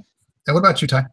Oh man, that last thing he said, I paid $7,000 for your funeral, and the least you'll do is drink with me. That puts him on edge more than anything about this drink. But Oliver knows he's not getting out of here unless he drinks. And he knows that he now has a daughter at home. But like, if anyone was watching Oliver, you'd see that he'd constantly be checking his skin now. Like he would like lift up the sleeve and check his arm and just shake his head or turn his palm over to see where his fingernails were digging into his palm before. And he's just checking his body. Like he's got like a nervous twitch now. And as he walks over, he would pick up the shot glass, and knowing that he's not getting out of here without drinking, he'd just throw it back. Okay. Like almost like a screw it. Like, I've got a daughter to get home to. If this is what it takes to get home, I'll take it. So, okay. So Oliver and Thomas take the drink immediately. Jake, you said you were waiting for him to drink? Yeah. Yeah. He will absolutely just put it back. And Seeing that, Cain turns to Ephraim, just holding his drink. And he looks at him. And he looks at the gun still in his hand. And he says, "Kid, you're going to have to do a lot worse things than drink against your will. Whether it's today or tomorrow or another day. Just drink the damn shot." And he throws it back. What about you, Ephraim? You just hold the drink? Ephraim would just kind of stand there, kind of in a stupor for a moment, revolver in one hand and shot glass in the other, staring blankly at the glass in hand, and then like when Cain says that, just kind of making the most feeble eye contact with him that Cain has probably ever seen, and then just with a wince as if he had been punched, puts the glass up to his lips, a short hesitation, and then begins to like sip it almost like you would sip like a glass of water, and then like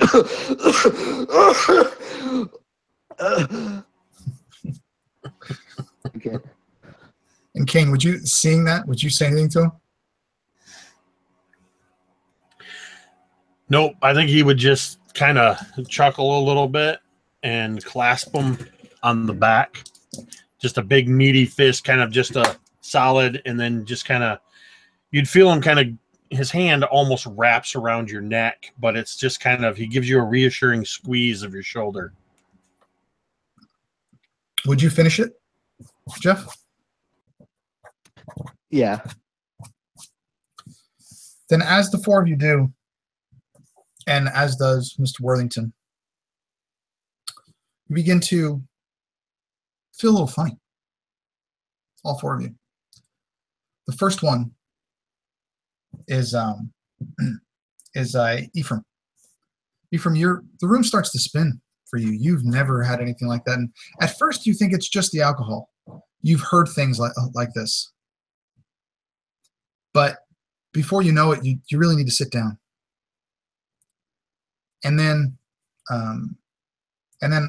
Oliver, and then Thomas. All you guys have been drunk before, but this must be some strong stuff. And after even a little bit more time, Cain, as big as you are, you start to get a little woozy. And even after a few more seconds go by, you see Mr. Worthington sit down. And he looks at all of you and he smiles and he just puts his hands like this. Now we can begin. And all four of you slowly, your eyes close and the scene fades to black. And that's where we take a break.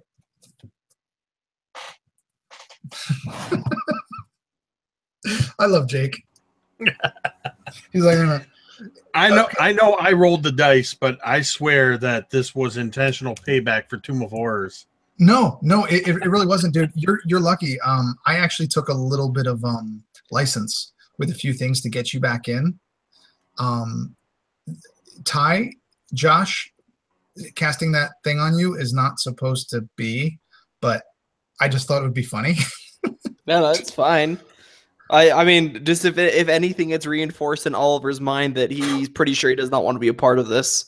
It's a different kind of game, guys. No, I dig it. It's cool. It's very heavily RP based. I love it.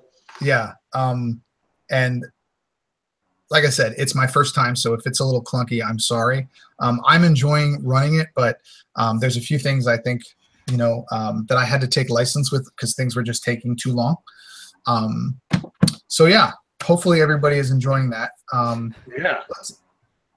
Sorry you were out for a few times, but Jake, payback's a bitch. It's not payback, but payback's a bitch, right? Yeah, No, really. Exactly. You rolled the dice, man. Yep. You rolled the dice. I'll take ownership. I was passed out. Well, you were supposed to be out for 1d10 hours, just so you know. But I didn't do that. So, guys, let's take a 5-minute bio, get yourself a drink and everything, and then we'll come back. We will everybody can introduce themselves and their characters, and then we will finish the game. Probably, Okay. I'd say we probably have another hour left once we get back, give or take. It all depends on you guys. If you keep RPing, it might be 2. I don't know. Depends on how long we survive. Or before That's we go true. insane. Yeah. All right, guys. I'll see you in a bit. Okay, be right back. 5 minutes.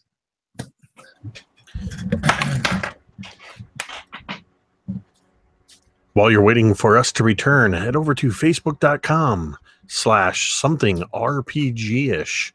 Give us a like and stay tuned for the next episode of the Something RPG-ish podcast with your hosts, Drake and Jake, where we will be discussing fear and horror in your games. And if you're watching this later on a recording, then head over and check that out. You can also check us out at Something RPG-ish on Twitter and at somethingrpgish.podbean.com, and we're on iTunes as well. And if you haven't already, subscribe to this channel for more awesome games like this.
Hi, everybody.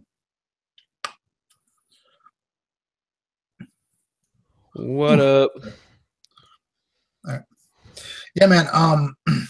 If somebody rolls, like, you could literally just basically you're done. I mean, you could literally be out of the game in the first 30 minutes.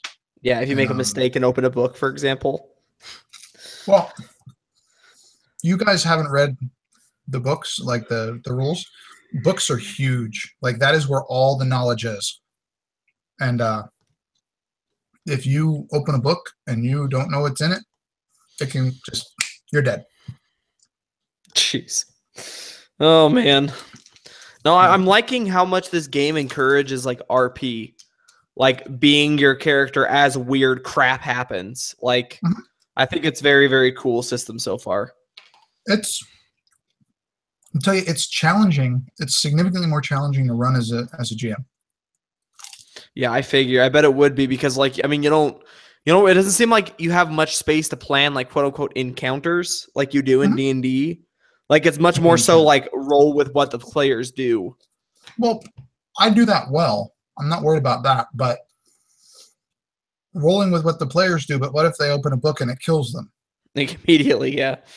Right. Welcome to the game. I do like how much Wait. weight like player actions have, though. Like in the system, like being used to things like D&D and Harbinger and those kinds of things. It's like pulling a gun or a sword on somebody is standard affair. That's every single day. Right. I literally could have just immediately killed somebody in that scene if like one more weird thing happened, like someone was dropping to the floor like that, like Oh, shit. He just pulled a gun out. That's like the player death in 2 seconds. Like, Yeah, I think revolver's 1d10. 2. 2d10? 1d10 plus 2. Okay, yeah. So I mean, you're at least, except for Jake. So yeah, we'll get Josh in. And yeah, Jake, sorry you were dead for a little while. Nah, it happens. Yeah. What are you eating, Jake? Cucumbers and hummus. Good job. I love hummus. What It's a healthy delicious. man. These Hummus are is good. delicious, actually. I love Hummus hummus. is delicious on anything. I like making it. I love it on rice crackers. That stuff is delicious. I hate rice crackers. I like the ones that are seasoned or flavored. Like the multigrain, whatever they're called. I can't remember what they're called. The No, brand. the ones that are cheddar cheese. Like the little rice cakes that are cheddar cheese. Oh, those are delicious. I love those. Those are fucking delicious. Anyway, but no, I like cucumbers with a little bit of a Tabasco on them. But I really hate cucumbers by themselves. Yeah. Interesting. We have people that are at the office that are starting to bring their cucumbers and zucchinis and whatnot into the office, and Right from the garden. I'll grab a cucumber right out of the kitchen, Yep. wash it off real quick, and 5 minutes Put it in later the I'm in bag. my office Oh, just sorry. eating it raw. Yep. Hi, Josh. How are you? I'm great. I'm enjoying this. Yeah, we were just talking and saying it was it's a very different system. It's very, very RP heavy. And which is good considering, I have a bunch of good players. But I did, and Josh will admit, we never planned on casting that spell on a teammate. For real. And just so you know, by the way, you guys don't have to do what I say. Like, if one of the NPCs says do something, you didn't have to do that. I know. Oh, I know. I think Oliver was just kind of fed up with the whole situation. So Say what? What? I was not too far off from just putting a bullet in him, to be honest. One more weird thing happened. He was gone. All right, guys. I just want everybody to kind of finish their food, so we're not munching, unless you want to mute, whatever. And but one thing I do want to do, I want to kind of get everybody to introduce themselves and their character. Introduce your character, give the name, the occupation, and anything else you'd like to share about them. So let's actually start with Ty. Let Jake finish eating. Okay. So I'm Tyler from the YouTube channel On a Roll.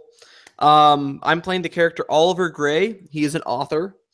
Oliver Gray, I'm actually really loving playing this character because he's a guy who is coming to terms with taking on responsibility.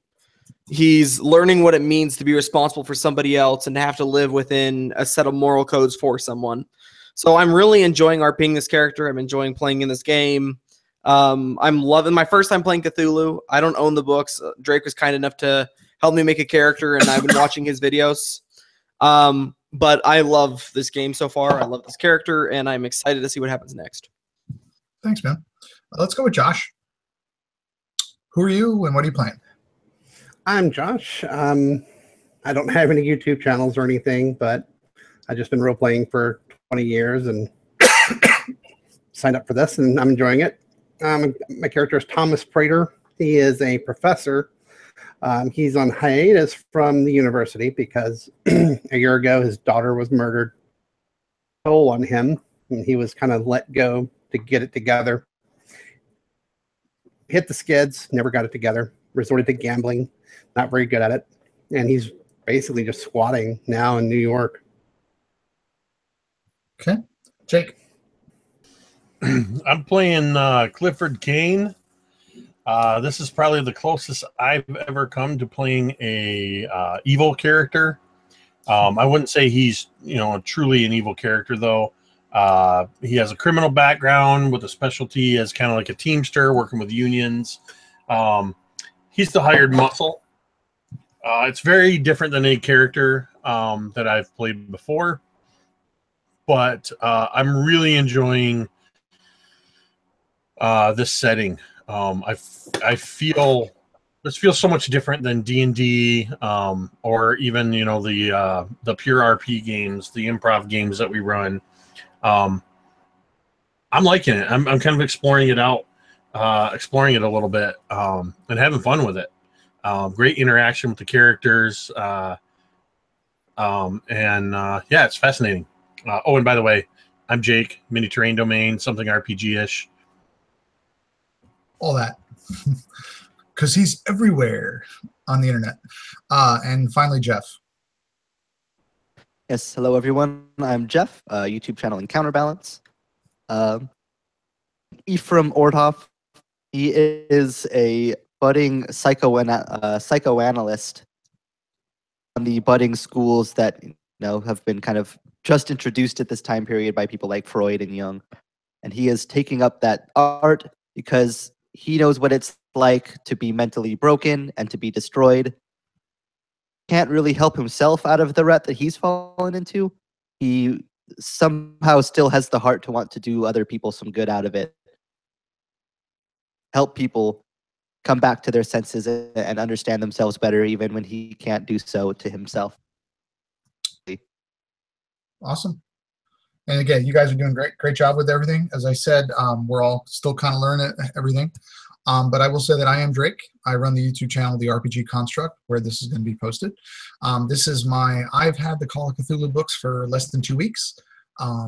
I did a bunch of videos, just kind of how-tos. If you're interested in running the system, check them out on the channel. It's very different, like Jake said, than running a 5th edition game or a Cypher system or Numenera or whatever. Just the setting, the kind of the 1920s. It's kind of a nice change, but it's significantly, I think, more challenging to run it in this system. It's still a lot of fun, and I'm loving the RP, but it's quite the challenge for me. But we'll see how it goes. So if you're watching, thank you very much. If you like the video, give us a thumbs up, subscribe to the channel. So we're going to get back into it, guys, if everybody's cool with that.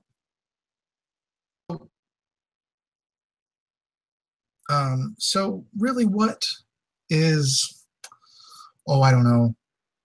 You guys all kind of passed out.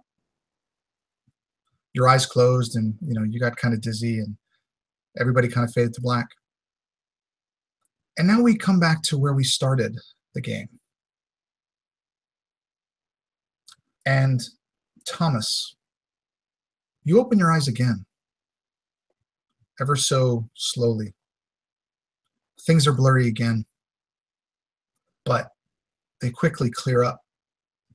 Your hands you feel cold metal around your wrists. And as you move your arms, you hear kind of the clinging of metal, like you're shackled to something above your head. But you're also sitting on the ground, your legs extended in front of you. You look to your left, you see your 3 companions, all chained, hands over their heads, sitting on the floor with their legs extended, but the chains go all the way up to the ceiling. All of them look to be asleep. In front of you, see a small pedestal, only a few feet off the ground. And you see that same book that you looked at before, The Broken. That book is in the middle of what you know to be a summoning circle with 5 points around it, kind of a pentagram. There's a bunch of kind of eldritch writings in this eerie kind of green glow around it. Above that summoning circle, about the size of a baseball, is an orb, just kind of spinning. It's kind of has a green glow to it, but it almost looked like it's water, it's kind of like a water in color. It's just kind of going in and out upon itself. It's a circular room. And when you look over to your right, where that creature was earlier, you see the body of another human being, chained like before, except from their chest to their legs is ripped open. Their insides are on the floor. They've been disemboweled. And as you look, as your eyes kind of come into more focus, you see a line of blood going from that corpse to the summoning circle. And in one of the points of the summoning circle, you see a human heart. You very quickly kind of deduce that heart came from that corpse. You see gnaw marks in the skin, bite marks. And as you look over, your friends begin to stir. All of you see the same things. You don't see anything else in this room, but you do see a metal door on the far end with a small beam of light down at the bottom, like it goes into somewhere that's well lit. What would you guys like to do? Vote Jeff off the island. He's the next sacrifice. So we come to, you said? Yes, you slowly come to. Your arms are shackled above your heads, and you see everything I described to Josh. Okay. I just hang my head and I mutter to my breath. I knew the drink was a bad idea.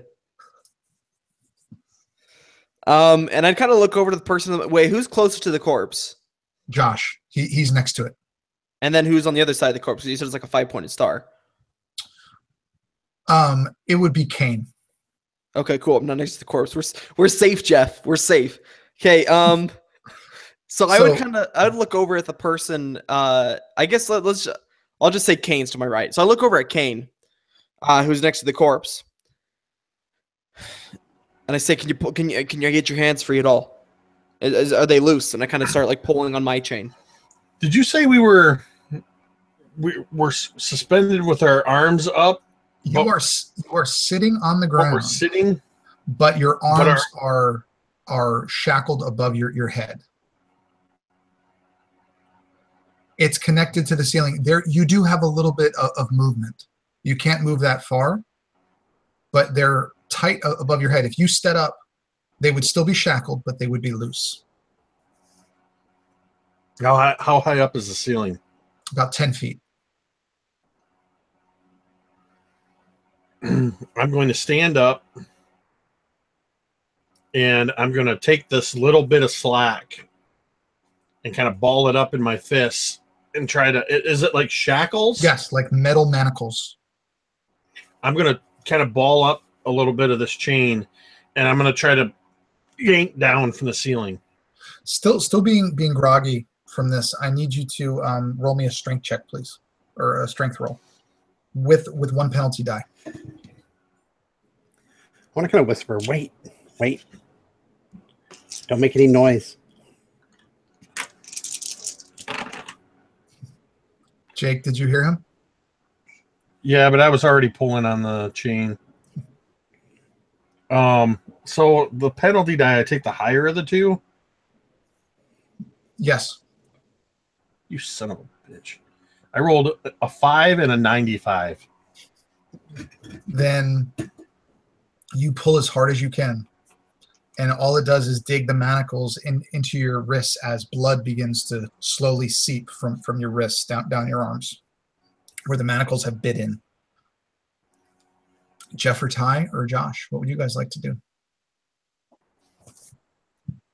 So do we still have like all of our clothing and everything? Like we're just like dressed in our what we were wearing when we drank? You have your clothing, but you have nothing that you brought in with you. No Dang weapons, no revolvers, no books.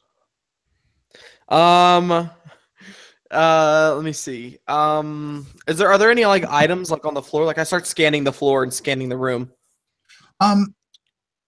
You see, as I said, besides that corpse, you see the summoning circle. You see a small pedestal with that book. You see this kind of floating orb about the size of a baseball. You see that there are some curtains kind of covering the walls. In the far side, You see a chair, just a regular, wooden chair. And you see a small lamp, but it's not lit. Did they even take my vest off? Like everything? You have your regular clothes on. Okay. They searched you. If you had any weapons or anything, they took those. So what I want to start to do then, I'm going to start biting one of the buttons off of my vest. Okay.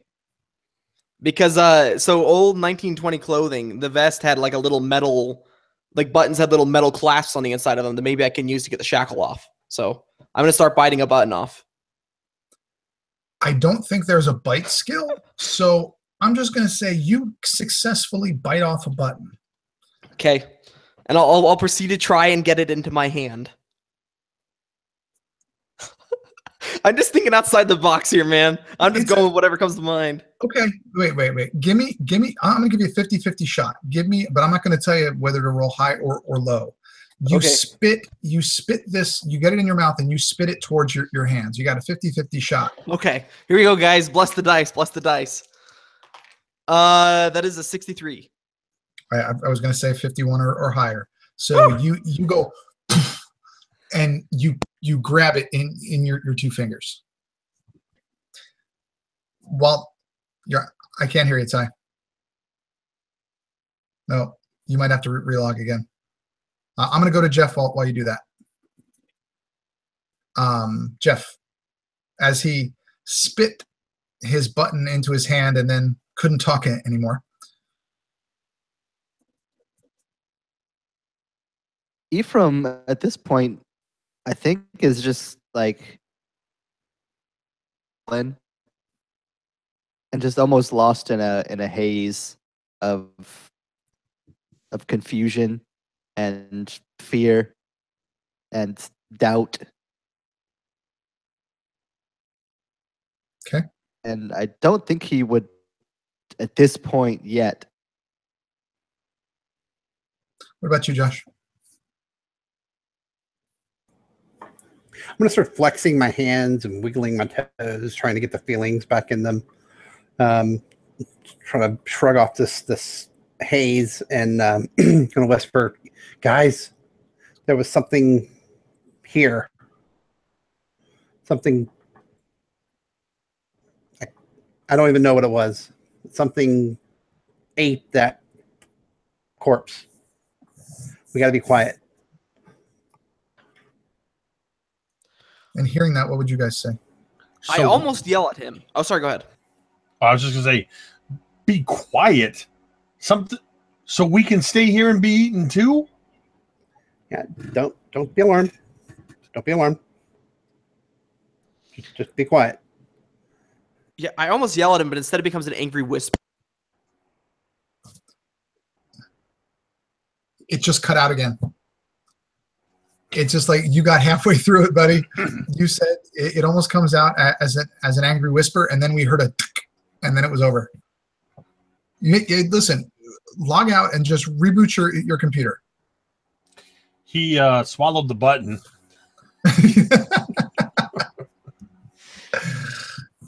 So, hearing that, would you guys say anything to Josh? Because right now everybody's sitting down except Kane. Kane's standing up, and he's got the shackles all kind of wrapped around.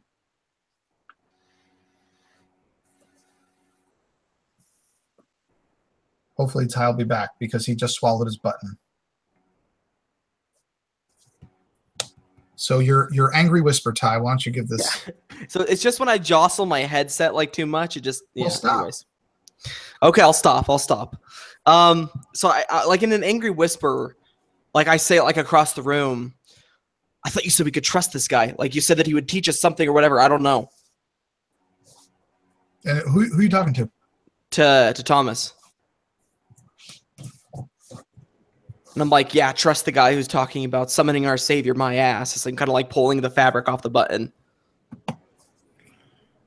Yeah, well, I didn't really know him that well. Just met him. I didn't know he needed us like this. I'm sort of like twirling my hands. Like I didn't give him this look like, before I go back to pulling the fabric off the metal on the button. Okay. How tight are the manacles around my wrist? Around you, very tight. You're kind of losing feeling in your hands because they had to squeeze that onto your big old wrists. What kind of a big mountain of a man? What kind of a lock is it? Does each manacle have like a lock? Is it like a barrel lock kind of thing? It just looks like think about it like handcuffs, except there is one. You know, we'll do it like this. They come around and they overlap in the center. They're probably about a foot apart. They overlap in the center, and each manacle has a padlock. Okay, right in the center. So they're hooked down, and so there's a little bit of movement in there, but you really can't, you can't reach them with your hands.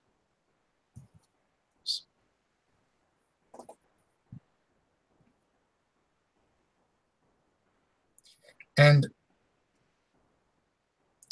I need everyone to give me a listen roll, please.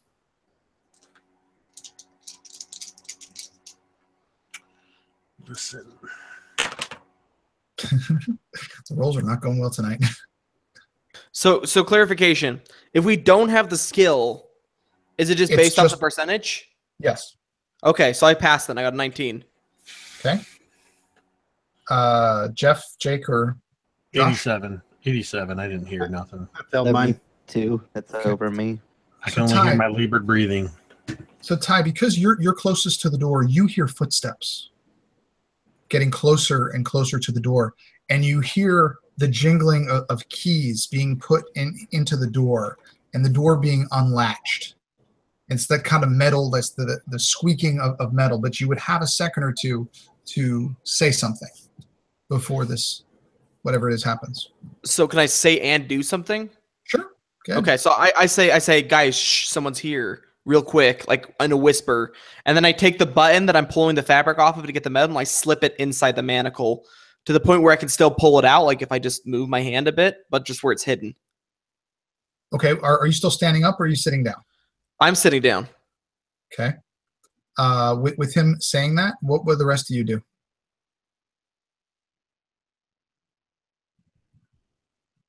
I'm standing.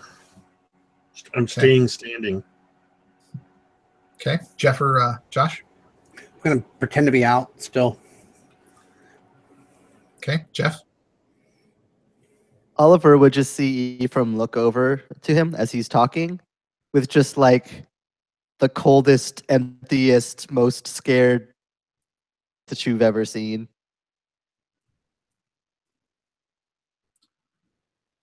And you hear that door kind of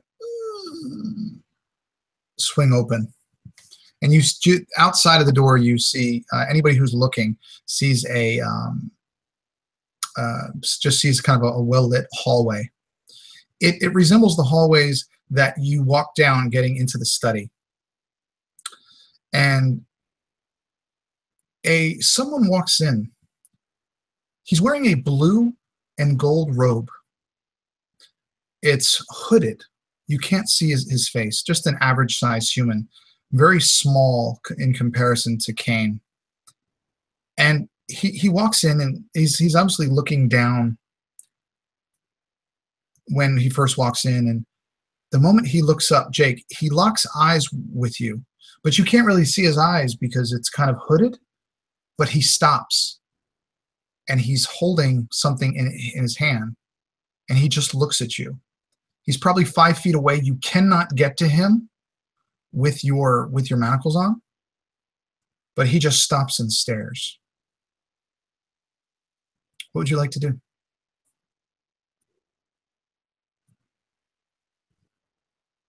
I think at this point, Kane's just standing there, just glaring at this figure.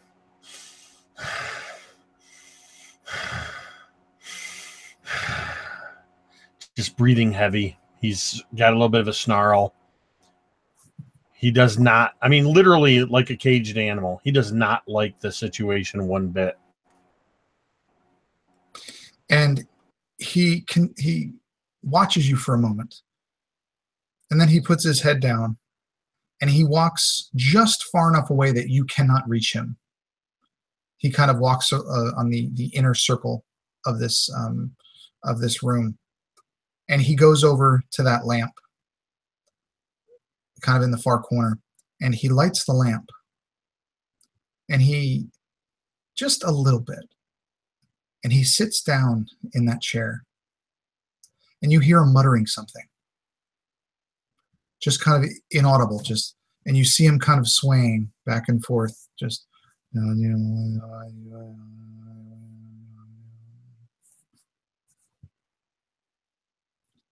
you guys say or do anything? Shut up! What about the rest of you?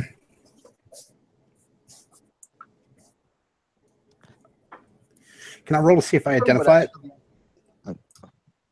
I'm sorry. Tom. Josh. What was that? I want to try my mythos skill. Okay. Chance. No, not even close. Yeah. So you don't have an idea, Jeff. Ephraim would actually start almost assuredly, hopelessly pleading, and just be like, "Please, you have to let me. I have patients. They need my help. We were making such good progress. I have to get back to them. Please, you have to let me go."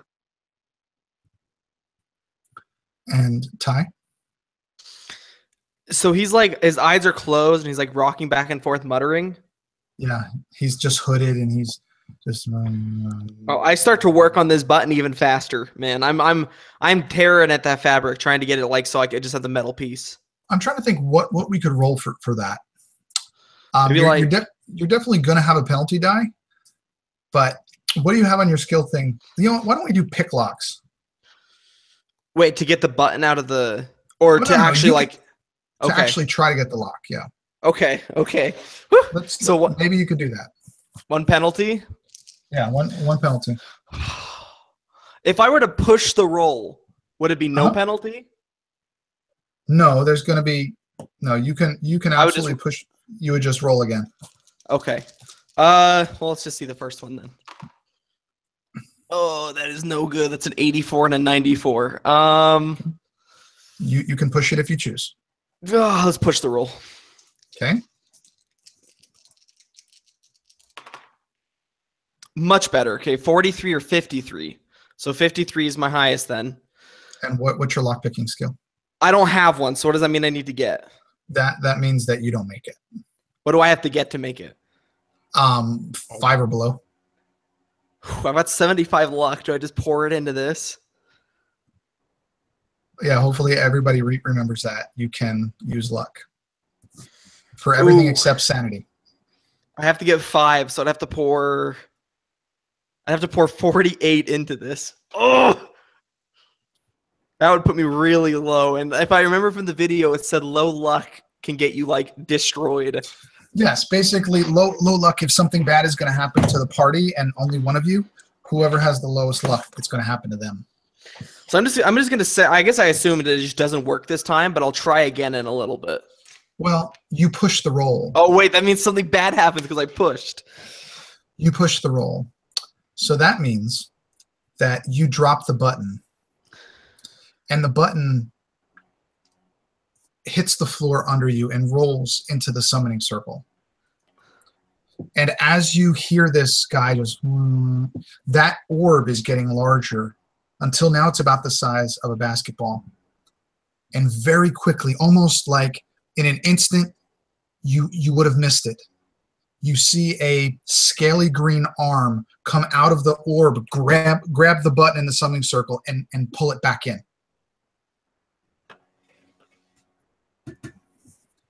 And the orb begins to get larger as the chanting keeps going. It's getting larger. You have 3 rounds until it's large enough. And Josh, you would know this. For the size of the thing that you saw, if it's from there, you would have a little bit of time for it to get that big. but you don't have a lot of time. But Ty, your button is gone. Can I bite another one off and then start again? Next round, sure. Okay. Yay for pushing rolls. Yeah, guys, don't forget about your luck. The only thing you can't use luck on is sanity. So let's go back to Jake. You got the guy. You screamed at him. It didn't do anything. You can try to break your chains again. You can look for alternatives. Whatever you want to do. Yeah, I mean, at this point, there's really the only thing I can see is to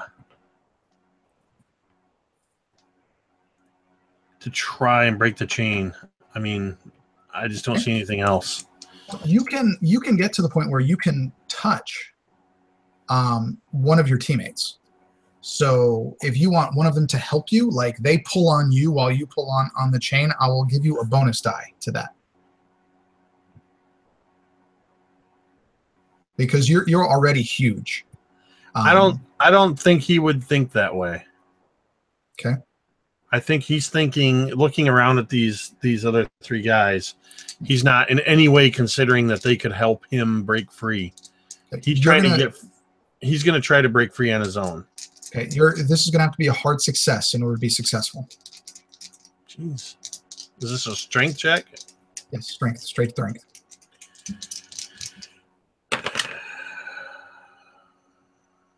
That is a 27, and I need a 32 or lower for a hard success. So you absolutely. What does this look like? What does it sound like as you don't break the chains, but you pull it out of the ceiling? I think what he does is you see him kind of messing with it. He's already bloodied his wrists up a bit. And I just take I see that little bit of slack enough to let me sit down. I squat instead. I squat down and I leap, grabbing the chain as high as I can. And as I grab it, just using my own weight to yank downward so that this chain comes down. And it and the hook that was on the ceiling, that was in the joist, actually pulls out. And you have about what kind of a hook is this? It's like an eye hook. It screws into the top, and then there's a loop at the end, or like an eye bolt. Okay, so it's not like a meat hook or something. No, and you have probably right. 6 or 7 feet of chain attached to you right now, and that guy still, he's just. Yeah, I'm about to go after him with this 6 or 7 feet of chain.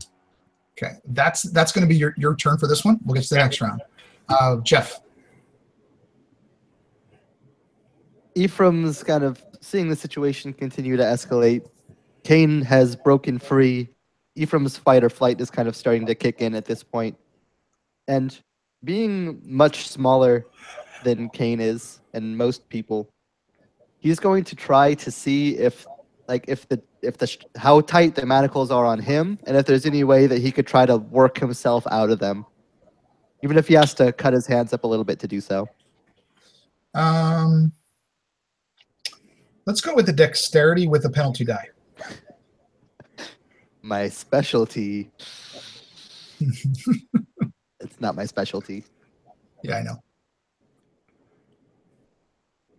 That is it is 60, and my dexterity is the 35, so it's not going to do it. You could use luck. So is it just like a flat amount of points? Like yes, you can use luck 1 for 1. You have 55 luck. You would need whatever it is to hit your number. So you would subtract 35? It from your 55. That would put me at 20. Remember, it is a one-shot. Just saying. Yep, doing it. 35 luck down the drain. Then you go ahead. So I imagine the way that given that he is using the luck, like I imagine like it's almost like he's not even necessarily like it's not that he actually manages to work his hands out like properly. He's not nearly skilled enough to do that. But like whoever put these manacles on him didn't hook in the manacles correctly on him. Given how small his wrists are compared to most people, it just didn't quite work. And like they just more accidentally than anything slip out. Okay. And when that happens, the chain still just hangs there. It just kind of sways back and forth. And you are almost stunned. You're just kind of like, oh, I'm free for a moment. Josh. So you just saw, you heard and saw Cain rip this out of the top. You saw Ephraim wiggle his hands out. And you saw Ty throw a button to a monster. I'm going to yell, Cain, don't enter that circle. You're here. Okay. Can I reach the corpse next to me from like scooting over or stretching? With your foot. You could reach it with your foot, but you couldn't with your hand. Yeah, I'm going to try to grab it with my foot and try to drag the corpse toward me. You could do that. You could just kind of pull a leg to you. Sure. Okay. Yeah. That's all you want to do is just pull it closer towards you? Yeah, I mean, I want to try to get it to my hands if I can. Like maybe collapse it and bring it up. You probably couldn't do that with your feet. Yeah. But you can certainly pull it kind of over to you with your legs. And as you do that, you notice that this particular corpse has long blonde hair and was female.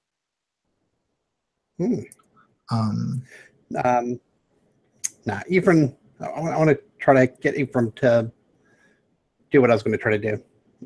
He needs to break that circle. I'm going to tell him to throw something at that heart.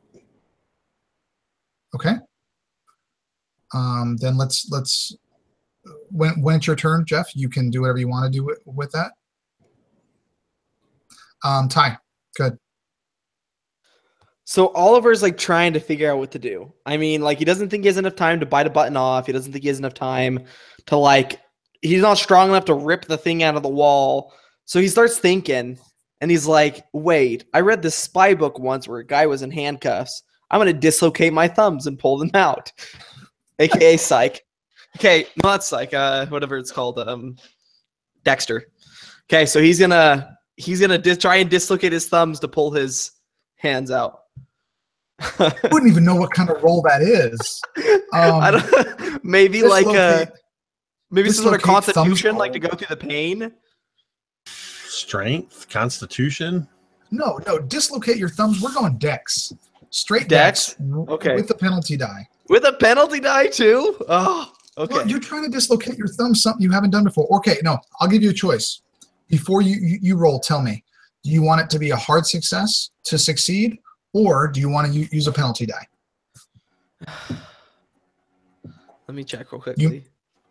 Let's go with penalty die. My chance of succeeding is higher if it's not a penalty, if it's a penalty die. Okay. So what do you need to roll? Oh dang, that's actually a really good roll. I needed to get 45 and I got 12 or 32. So you successfully do that. Oh, the pain's probably excruciating. And you just like, and your thumbs just kind of, I don't know, Ty, what does it look like? What is the hell does it look like when you dislocate your thumbs to pull your arms out of manacles? So he pushes the manacles together so they're anchored. And what he does is he starts pulling his hand down, but at the same time he twists his thumb. So what it does is this, as it pops out and he puts it on the inside of his palm and slips his hand out. And then he does it with the other one. And just then all he has to do is he has to pull it out and just pop it back in. For the next hour, anything you do as far as a melee attack with something you have to hold, you get a penalty die. Okay, I ain't no fighter, so that's fine. And so as I do this, I'm like grunting, and then I like shout, And then I'm like, ah, as I pull my hand out and then pop them back in. I'm like, oh, much easier in the novel. Much easier in the novel. And then I just kind of pop the thumb back in. And the sphere grows even more. Jake, you're up. I think given Thomas's warning and the fact that I saw a freaking arm come out of the orb and snatch at that button, I'm not trying to break through whatever that circle is. But I'm going to, as I'm going, I'm dragging the chain behind me, and I'm just going to hurl the chain and just literally try to chain whip this Channing mofo. Okay. So you are. Let's do that as just a melee. So we will do. We'll do opposed rolls for that, Jake. Is that my fighting brawl? Yes, and I failed. So you just need to succeed. 69. That's a success. Okay. So you succeed in hitting him with this. As far as damage goes, I think that not.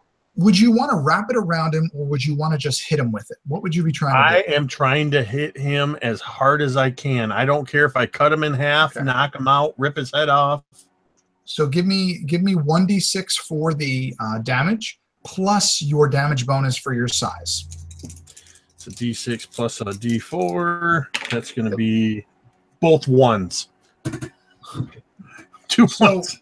2 points.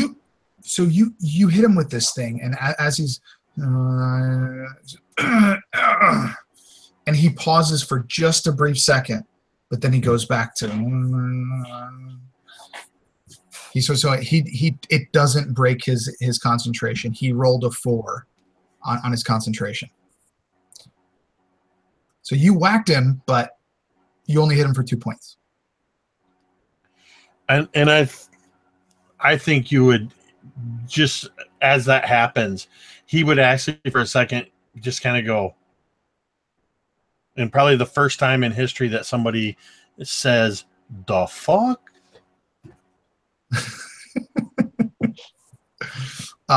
Let's go with Josh next.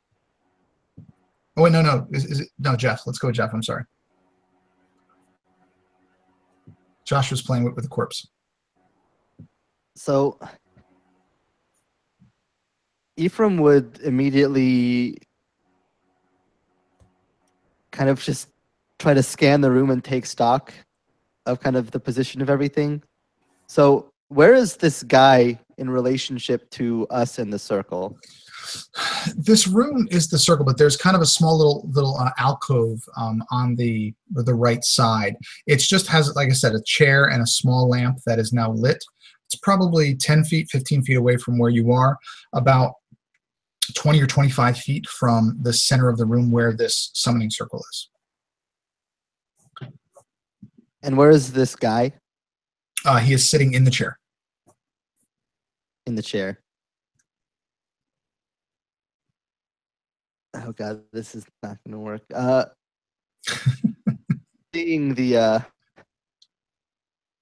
just everything, kind of just panics, and he just starts running towards the guy. He's going to try to tackle him out of the chair.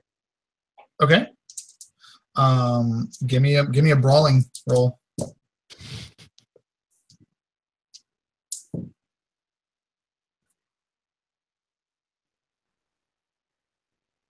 $79. That's not going to do against a 25. You failed, but I failed my dodge as well.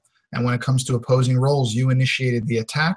We both failed, therefore you succeed. So you absolutely do that. And I think that you would actually knock him into the lamp.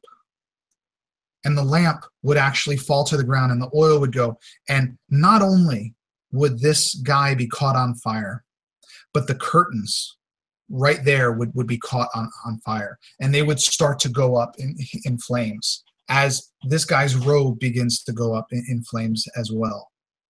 Josh. You still want to play with the corpse? No, I'm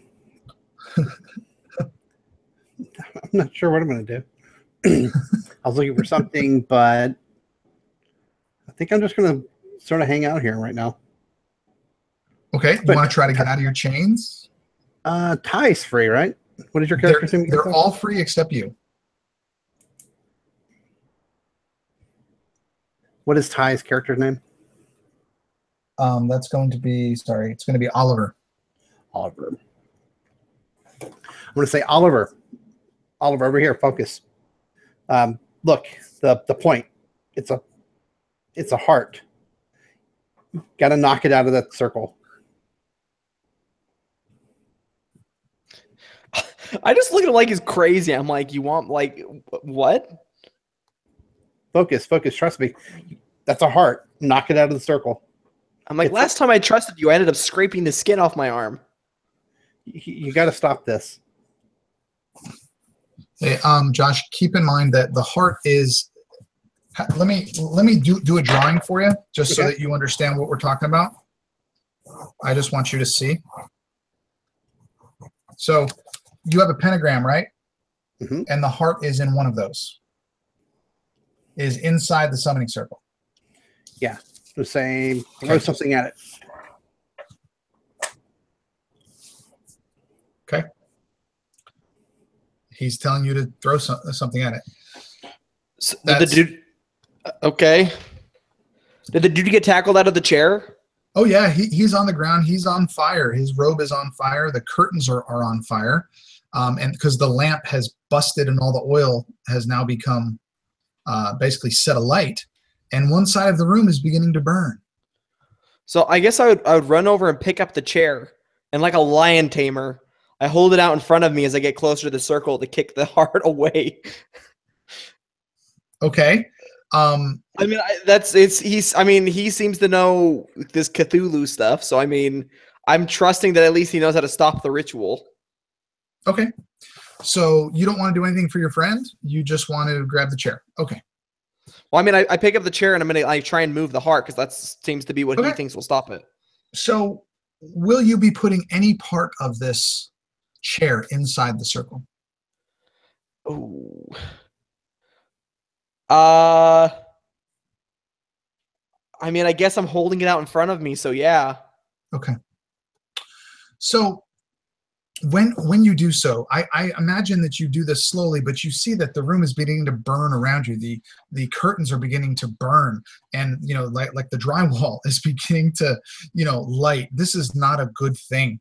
And you kind of gingerly hold the chair kind of like a lion tamer. And the very moment that you break that plane, that same arm comes out and grabs the end of the chair. But now you see a shoulder, and you see part of a face, a green scaled face with a glowing red eye, holding that half out of this opening, just looking at you like, are you going to let go of the chair, or are you going to hold on to it? So this is all it can fit through right now, right? Is this like part of its body? Can fit through. Correct. Well, I don't want to get pulled into the circle. Yeah. I guess I let it go because I assume it's gonna pull it in like the button. Okay. And then as you let it go, it absolutely pulls it in, and the parts that can't fit in shatter, and they just throughout the room. Little pieces of wood and sharps, basically, the legs turn into like sharpened stakes, and they're just pieces everywhere. And as that gets pulled in, Ty, just everything goes silent for a moment in the scene, and you notice your button get thrown out of the portal, and it lands at your feet. No, oh no, it knows it's me. Okay, I back away immediately like that. Like it recognizes who I am, so I'm like, oh, okay. Jake.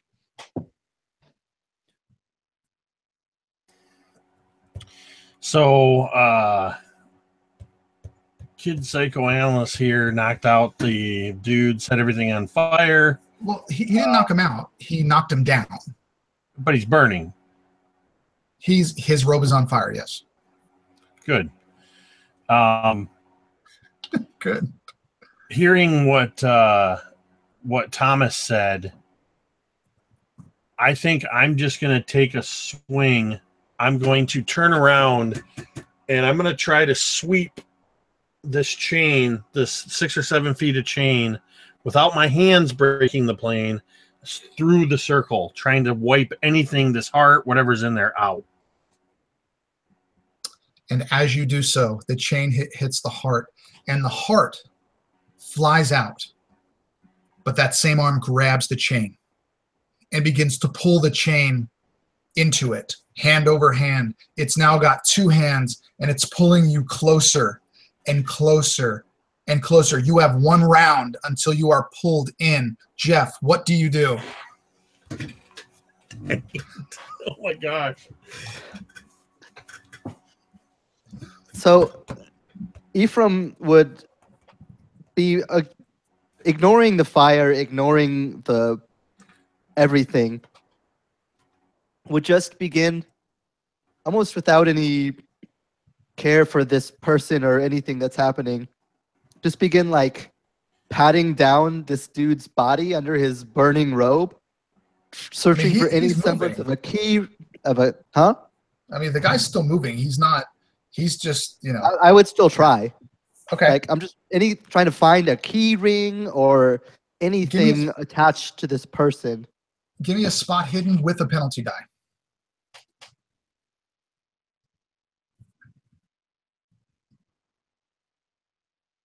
That is a success. Okay. You notice hanging around his neck is a key. You don't know what it goes to, but you do notice something shiny around his neck. As he's kind of rolling around, you can hear it and see it moving. Ephraim would begin to reach for it and try to get it off of him. I don't know if that's next turn or now, but he would try. Well, you were checking him. Let's just do some opposing rolls as if it's an attack, and he's going to try to get away from you. So you roll with, say, your typical. Let's go with your fighting, your brawling. Yeah. 86. That is colossal failure. He had a success, so he notices what you're doing and just kind of covers his chest, just kind of holds it and just kind of pulls it as he pulls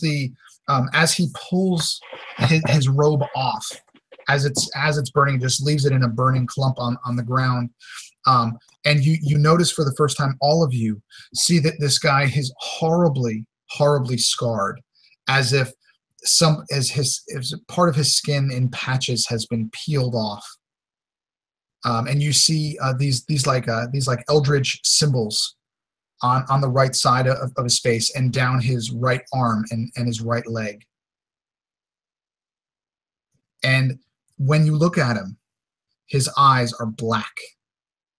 There are no pupils, there are no anything. Josh. I'm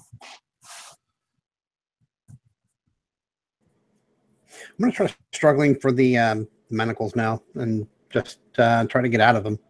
Okay. I'm not very strong. So I think I'm just going to... You can try to get out of it any way that you want. You can use dex, you can use strength, you can ask for help. I'm going to use dex. Okay. Seems like everyone's occupied right now, so I'm just going to try to make a dex roll. I'm just going to shake my wrists and try to just shake these things off, maybe getting lucky. All right, I got a 19. Sweet. Then you slip your hands free. You are out too. But that's going to be your turn. That you're. But I will let you check the corpse if there's anything you want to do. But you can't do another action besides just checking something. Yeah, so I'll look down at the corpse and just give her a little thorough check. What are you looking for? I mean, you're going to give the lady corpse a thorough check? That sounds dirty. What are you trying to do? Does she have any, like, a necklace or, like, any rings, any jewelry on her? She does have a few rings, and she does have a necklace. and it's in the shape of a heart, except it's a locket. And Does she have- inside, what's up? No, I was going to ask if she had anything that identified her. If she had any ID on her. The only thing that you find is that locket with a small picture of an infant child with an inscription that says July 27th, 1924. Never forget.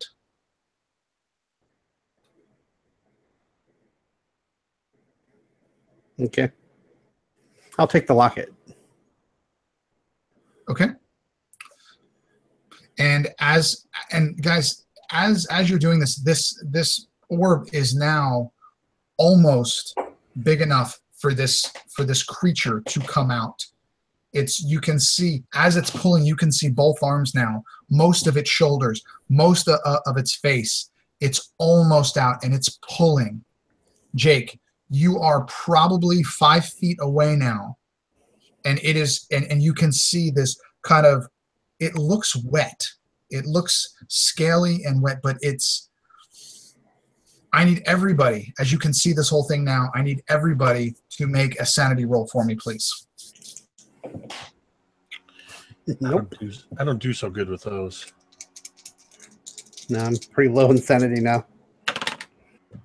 Son of a... And you can't use luck on sanity, right? Nope, you cannot. Of It's a course. pass from That's a fail. Okay. Who failed and who passed? Pass. Ty passed. Jake Pass. failed. I Okay, failed. Jeff passed. Okay, so I need Jake and I need Josh to roll me a 1d6, please. 6. Okay. You take 4 points of sanity damage. Josh, Jake, hold on. I got to get back to that section again. I'm down to 39. Jake, I need you to make me an intelligence roll, please.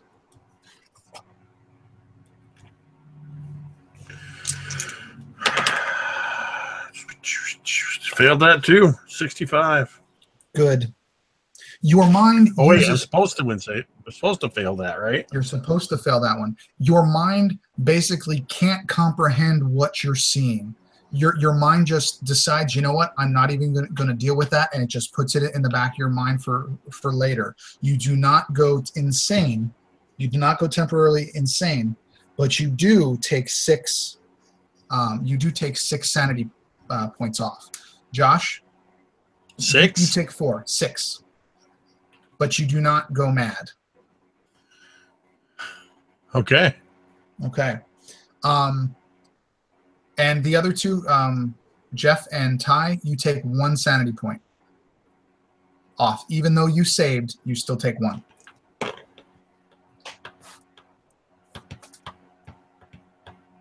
All right, Ty, we are back up to you. This is the final round before this creature gets completely out of this portal. Oh, we tried the heart. It didn't work. This dude. Well, it did, but Well, it seems like the guy who's doing the ritual is the one who's making it so that everything is happening.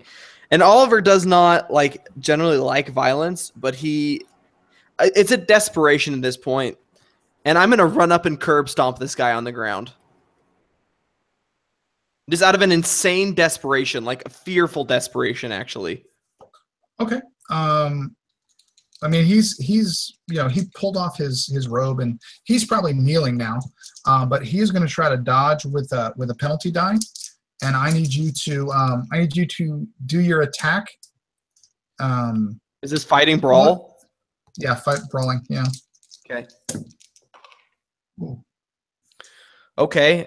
So that I got a 47, but I'm going to use some luck because that's a fail for me. Okay. So I'm gonna allocate 25 luck into it to get a hard success. Okay. Then you absolutely stomp him. What is your unarmed attack? I think it's 1d3. So roll a 6 and half it. Okay, that's a 6. So half of that would be 3. 2. I mean 3. Goodness. Yep.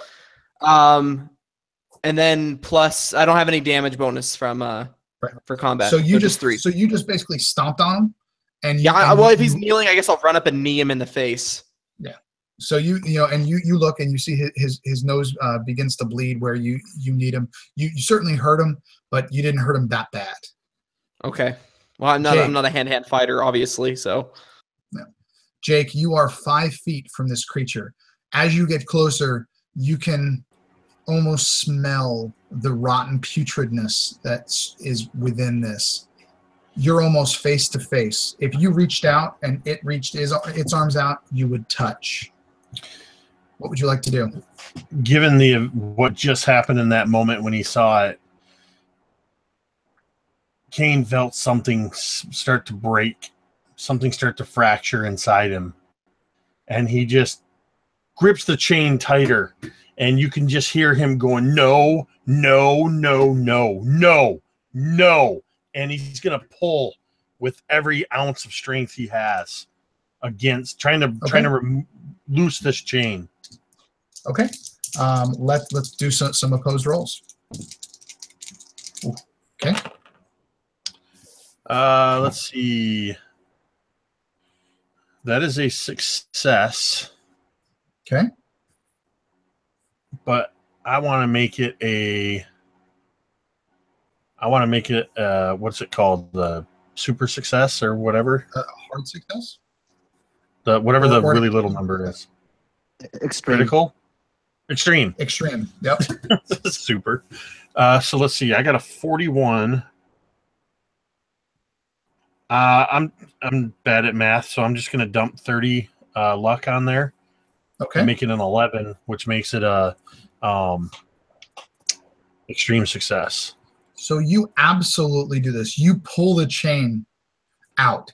The thing is, he had a success too, so he doesn't let go of the chain. You pull the creature out with the chain, and now he is completely out. No. And he stands. This is what Kane's saying. No. And then as that last just and I imagine you're closing your eyes and you're looking away, and you feel yourself kind of fall back, and you're like, and then you look back, and this creature stands. He's kind of hunched over. And he stands up. You see this creature is 7.5 feet tall, wider than you are, just dripping with some type of goo or ooze. 2 red eyes, kind of green scaly skin. And again, he looks you square in the eye, Jake, and he smiles. And all of you hear that guy that was chanting. You actually hear him just very subtly under his breath. Oh no, we weren't ready. Jeff, what do you want to do? Jeff, do you want me to explain that? Yeah, just real quick. Sure. Unlike if it's like a melee roll, if you fail the roll, okay, and then you want to push the roll, meaning you want to try again, as long as it makes narrative sense, just tell me why that would make sense, and I'll say yes or no. If you fail, there's consequences. I won't tell you what those consequences are per se, but it's not going to be good. So this is kind of just devolved into pure frenzy at this point. Ephraim is going to just, in a manic, sort of fearful haze, just try to rip the key off of this guy's neck however he can and sprint towards whatever first door he can see. I mean, there's only one door here. And This guy is so like wide-eyed looking, you can absolutely grab it, and you can absolutely go to the door. I'm going to try the door, and if it doesn't open, I'm going to try the key in the door. Okay. The door is locked, but you can try the key, and the key does fit, and you can unlock it. But that would be your round. Fair enough. I'm getting ready to run. Okay, Josh.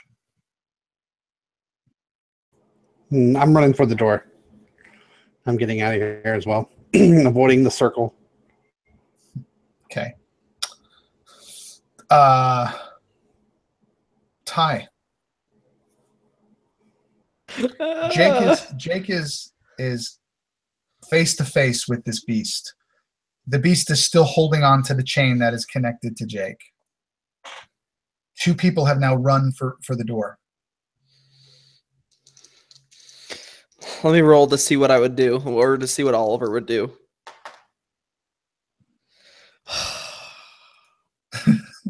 Okay. Bye, Jake. I look down at this cultist dude, and I look back at Jake, at Kane, and I run over. Wait, so is the creature still holding the chain? Yes. Okay. Oh, Jake's like, just go. oh. What would Man, your character do? I know what I your rolled, conscience say. and he's not leaving Kane behind. I rolled to see what he would do, and he's not leaving him.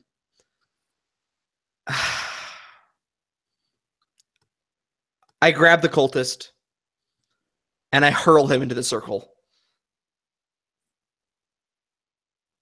Give me a that's going to be kind of a maneuver. So Okay. give me just a D100 roll. Okay. Let's just go with a strength. Let's just go with a strength. That's just a 7. Then that's an extreme success. Let me see what he gets. Yeah, he failed his. So I think that you probably couldn't throw him, but you could get him over into the circle. And he lays, you kind of toss him in, but nothing happens. The creature is fixated on Jake. It's still fixated on him? Oh. It's holding the chain. The summoning circle was to get him out of the portal. He's now out of the portal. But, okay, dang it. I wanted to get the cultist closer. So maybe it would like change his mind and go for the other person. But okay. Well, that's my action, I guess. Okay. So I'll warily start to back away, hoping that it'll take the bait. Jake, it is I need you to do it is going to come at you full bore. Are you going to dodge or are you going to fight back? There are only two options. Normally Kane would face any threat head on, but this thing is like something out of a nightmare. Man. But also looking around, I think Kane I think I realized that the others can get away. I'm standing my ground. Okay, so you're gonna fight back. Okay, give me a brawling.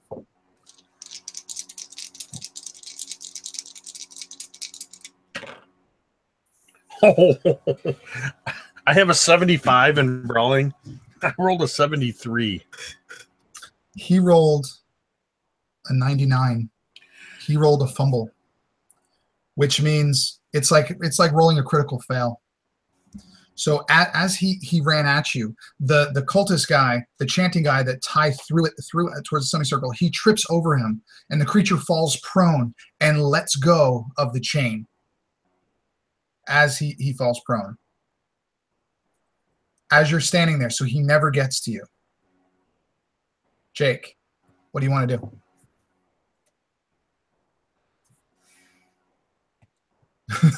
So in the chat, he wrote, "Run, bitch, run." Yeah, but if Kane's not going to run, not while the others are still in the room. So as he falls and the chain becomes slack, I imagine this almost like in slow motion. As the slack comes up, Kane just kind of takes his fist and grabs that slack and wraps 2 loops of chain around it. Mm-hmm. And I'm just going to pure fist and try to pound this thing, whatever the heck this thing is, right in the back of the head. Okay, let's do some use one bonus die because he's fallen prone. How's the And bonus he's die gonna work? try to Same fight thing. Same thing, but use Yeah. the good roll. Yes.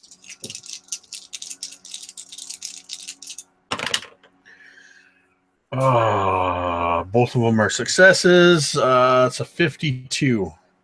Okay, we both did a success. You initiated the hit, therefore you do the damage. So you wrap this around your fist. So let's do a 1d6. It's just like having brass knuckles, plus that, plus your body mod. All right, don't roll a 2 this time. Oh, that's a 6 on the 6 and a 2 on the 4, so 8 damage. Awesome. So you actually can feel when you hit this thing, you can feel the crunch. You are used to this feeling, this sound. You're used to pounding people, and just that, that you just hurt this thing bad, and your fist almost sinks into the side of its head just a little bit too much. But when you pull it back, instead of, you would think that this would kill any mortal man, it actually shoots its head up at you. And those eyes begin to glow again, just this bright red. And you just hear it like, And I think as I do that, I would just, over my shoulder, I would just yell, "Don't just stand there, go chase yourselves!" Which is just slang for get out of here. Jeff. I run as fast as my tiny, skinny legs will take me. All right. So you're going to go down the hallway. If that's the only way out of this room, that's where I'm going. Right or left? Most of the curtains have burnt up now. The smoke is kind of filling the top part of the room. It's not to your head level yet, Jay, because it's probably about 10 feet high on the ceiling, but it's getting there. But the only thing that's really burning badly is all the the robe and the curtains and everything. So just keep that in mind. So you are just tell me this, Jeff. Are you going to go left or right once you get out of that door? Oh God, why would you ask me that? That's so mean. Left. Okay. You're going left. I'll keep that in mind. Josh, you're over by the door too. Are you running? Yep, I'm on his tail. I'll turn left as well. You're going left. All right. Ty.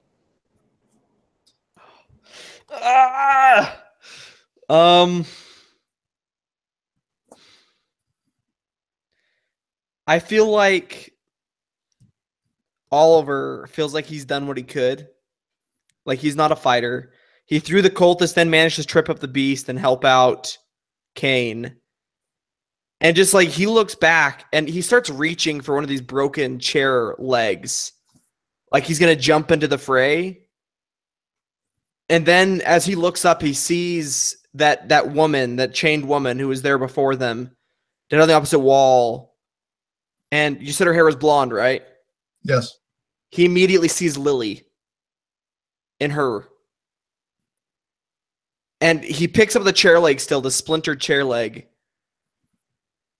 And he looks at Kane and he says, "Live. Make sure you live." And then he starts backing out the door. So you're going to pick up one of these chair legs? Yeah, one of these splintered chair legs. Just some sort of a weapon in case this thing comes after us still. Just consider it like a club. Okay. So like a 1d6. Okay. Yeah, and then I'll start to run after the other two. Okay. It is this thing's turn again. Jake, it is going to spring to its feet and it is going to use both of its attacks now that it's right in front of you on you. Now, normally I wouldn't ask this, but given what we're playing, did you just say it's going to scream through its feet? No, spring. Oh, I was like, this thing just got worse. Oh my gosh! Normally I wouldn't have to ask that, but this thing's freaky. So Jake, okay, I can handle springing to its feet. Are you going to be fighting back or are you going to be dodging?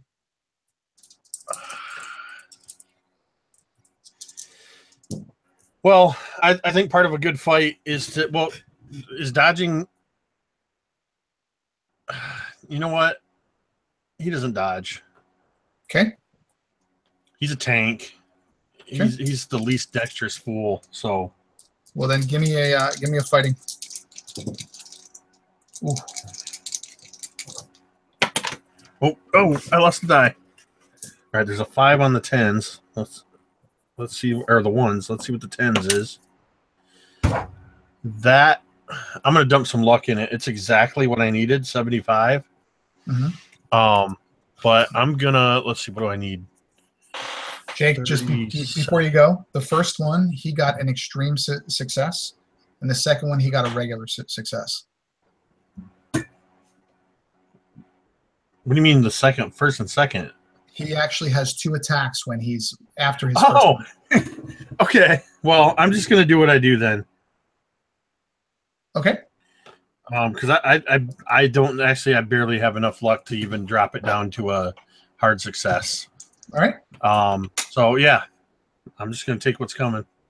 Okay. So he's gonna hit you once for 5 damage, and just slashing damage as one of these claws, one of these giant arms, just 3 claw marks right across your chest as it just rips your shirt, and the blood begins to just stain that nice suit that you had on. That's gone, and the little tank top wife beater looking thing that you were wearing is now just starting to get soaked in blood. And the second one, he hits you as well, and with that one he only hit you for 2. So total you're going to take 7 points of damage as this thing just with both claws just and again, every time he hurts you at all, that smile gets bigger and bigger.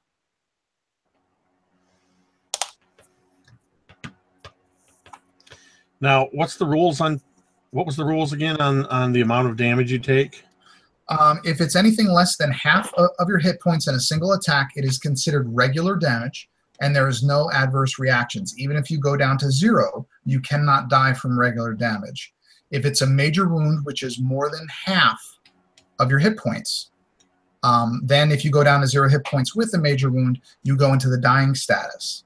Half of your total hit points or half of your current hit points? Half of your total hit points in 1 hit.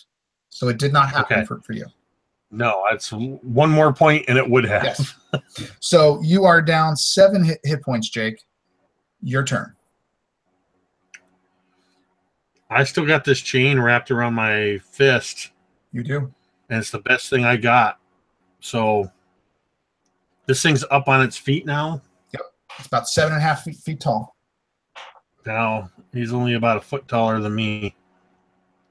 I got arms like pistons, and I'm going to drive one right through whatever this scaly green mofo's face looks like. Go for it. He's going to fight back, so. Ooh. He failed. That's a 45. Then you absolutely hit him. So that's going to be 6 and a 4. That's a total of 4.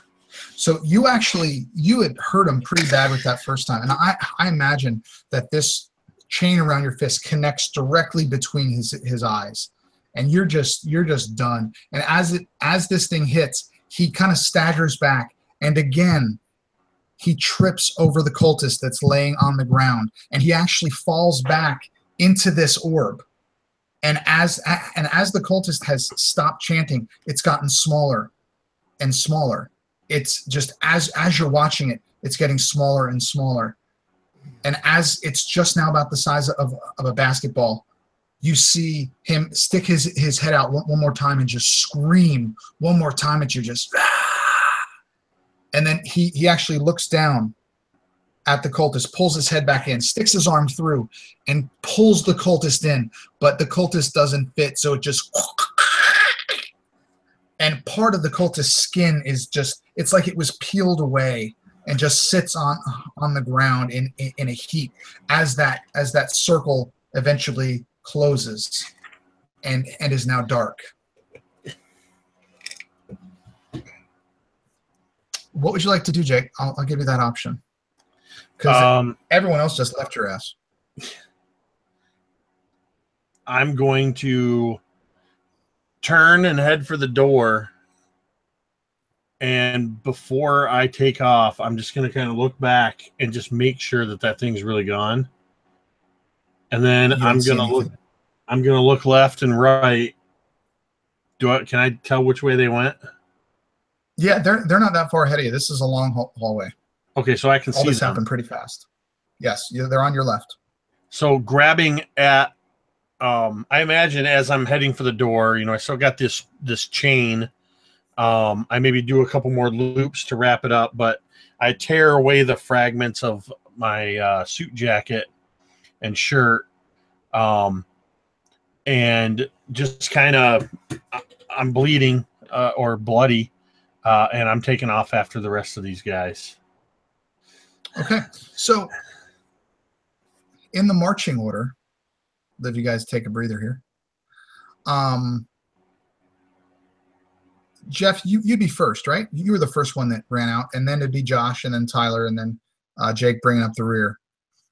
So you kind of go through some twists and turns of this tunnel until you come to what seems to be a dead end. And at the end on the left, there's a door. They look similar to the doors that you guys saw earlier. And Jeff, would you kind of go through them, or would you? I mean, it's really nowhere else to go, or you could go back the other way. At this point, Ephraim is basically like a scared, cornered animal. If there's a door, and it seems like there's a way, he's like all instinct, all subconscious at this point. He's just gonna go until there's nowhere to go. So you very, very quickly go through this door, and they actually open towards you. And you paused a little bit. So 3 of them, so Ty and Josh, have already gotten back up to you, and Jake's probably 30 feet behind. They open up to you, and you see what looks like a wall of books. It doesn't look like it goes anywhere. It looks like they're just shelves of books.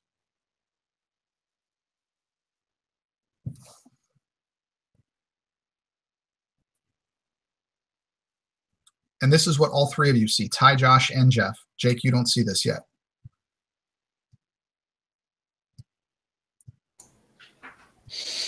Can I push a book through the shelf?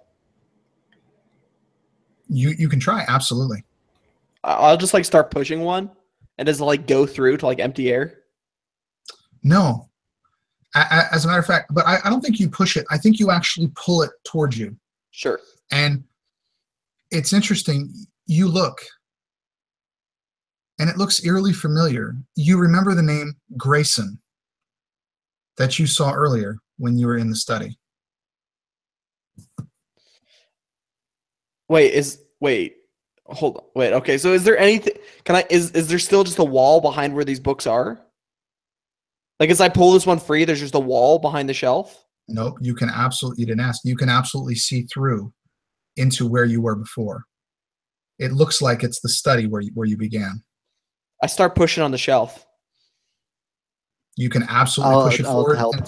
And it absolutely swings over. If you push on the books, they'll just fall off, but it'll actually swing open. And you guys have been doing this for a few seconds. Jake is now caught up with you. All 4 of you are there. And as you do that, kind of, you guys are kind of, this was when you first kind of walked in. Straight ahead of you is the door that you walked into the study from. This is kind of a secret door. And on the far end to your left, you hear, and you see Reginald Worthington sitting there sipping his drink, smiling. What would you 4 like to do?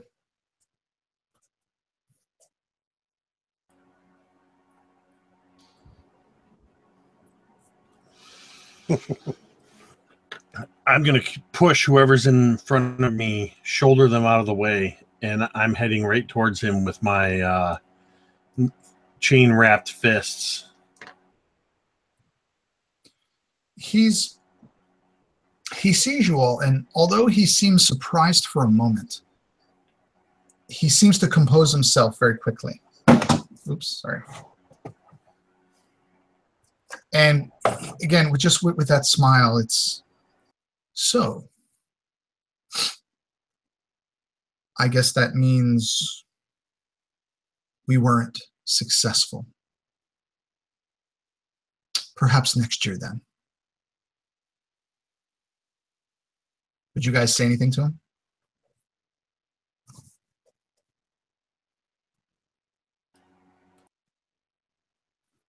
Ephraim wouldn't say anything, but he would actually scan the desk, kind of still in his haze, to see if somehow when his revolver was taken, maybe it got left here. And if it is, he's absolutely going to go for it. Otherwise, he's just going to watch Kane continue to march forward. You don't see anything on his desk. But as Kane gets closer, you do see him pull the drawer out on his right side. And he pulls out and points it directly at Kane, a pristine pearl-handled revolver. Would you stop or would you continue, Kane? You're about 15 feet away. I don't think I'd stop. Roll to dodge. He's firing. Not cool. I'm sorry. You think this is the first time somebody shot at me? What am I supposed to get?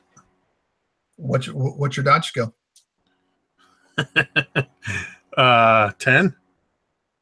What did you roll? And I rolled a 38, but I've got a pretty big sack full of luck over here. He rolled. Go ahead. So I'm going to, let's see, I got 38. So if I do 26 points of luck, that would put me at an extreme success. Then as you get close, you keep going, and he fires, and he misses.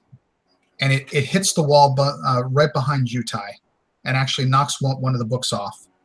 And Jake, you are now right there. Jake, what would you like to do? I think there's no question about it that I'm going to put my chain wrapped fist into his face. I don't care who this old man is. Okay, he's going to try to dodge. And he succeeded. I got a extreme success on my. Then you I got hit him. 9. Roll your damage. So that's going to be 6 total.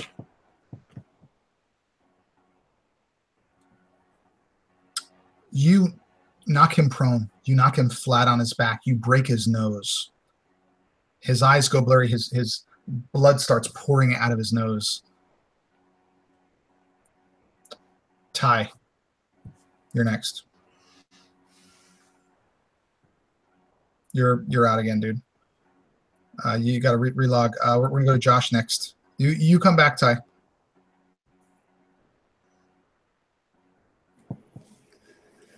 Well, I see him go prone. I'm going to go for the gun. Just going to. You can absolutely. Yeah. He absolutely drops it when he gets hit. You can absolutely grab it. Okay, I'm going to grab it and just back up into the wall. Okay. Perfect. Jeff?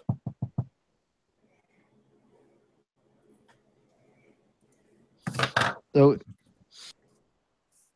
Ephraim seeing Thomas grab the gun and Kane just hulking over this man on the floor now, bleeding.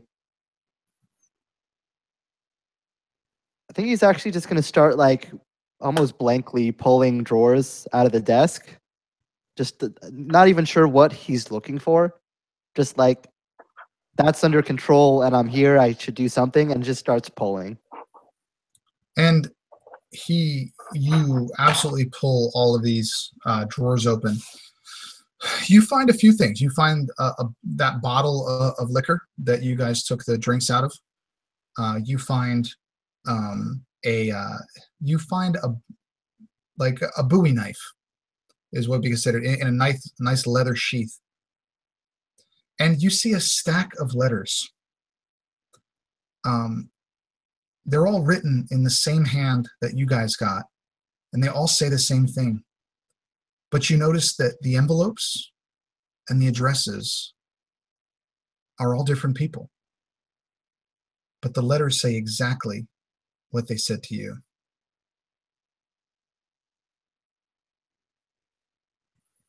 Ty. Seeing this, oh, sorry. No, Jeff, finish up.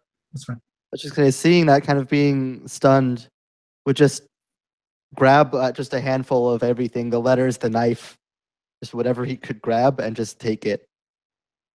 You could take everything there if you wanted. I'm sure somewhere in this study there's probably a little sack or something. If you wanted to take even the fluid, even the drink, you could take that if you wanted.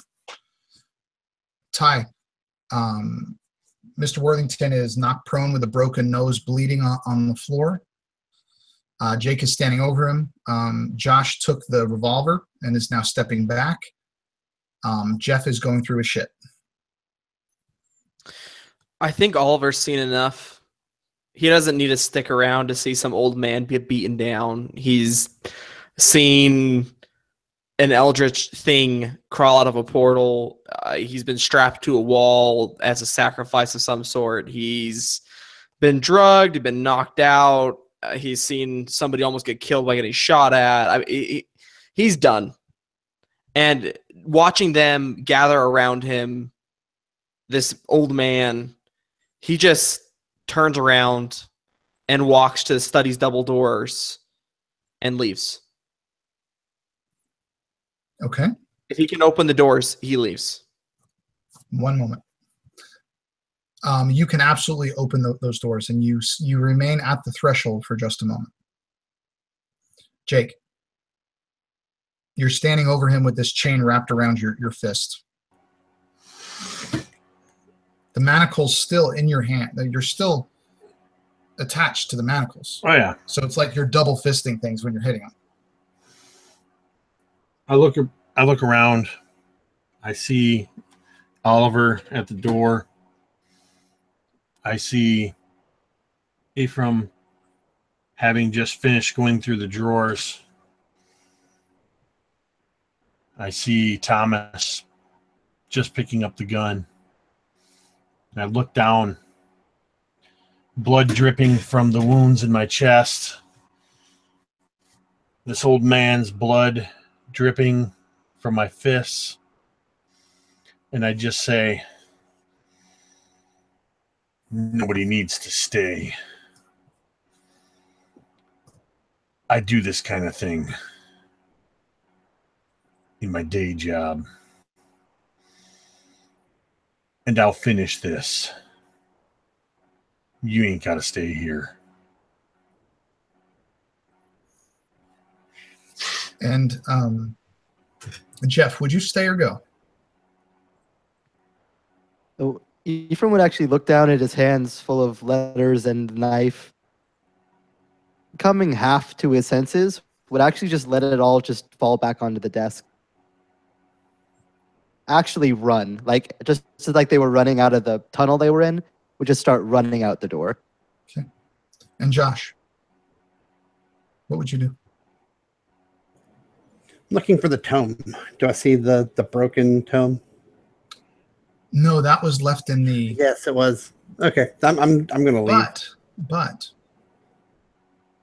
if you're looking around, you do see a book with Eldridge writing, bound with a small lock attached to it, just sitting on the table. If you'd like to grab that, you can. I'm going to grab that. I'm walking out. Okay. So the three of you are walking out. Jake is staying. So as the three of you walk out down the tunnel, you go out into the lobby. And everybody's bustling around. You guys are said, you are dirty. There's blood. It's bad. Everybody's kind of staring. But for a moment, we're going to pan back to Jake. You're standing over Reginald Worthington. And he just looks up at you and says, the things I could give you, you don't need to do this. There are others who will take your place. I will pay you. What do you need?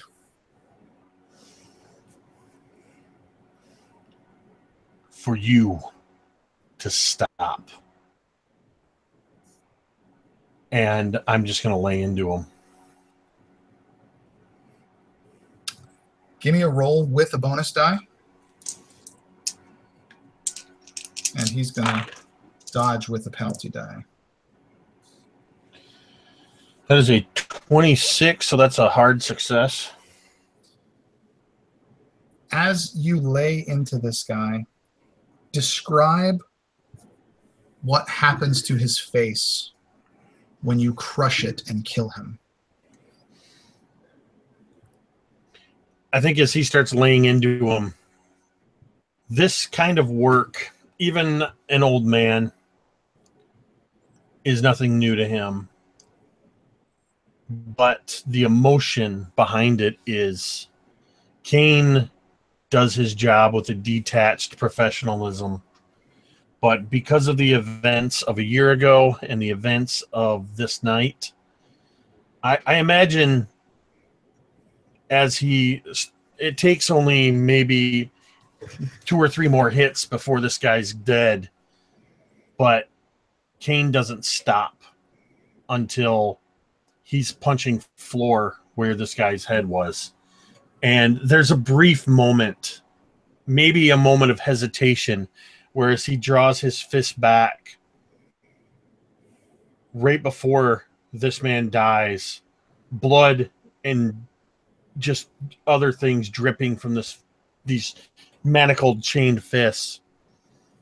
He looks down and he sees his twin brother's shattered body, his torn apart body,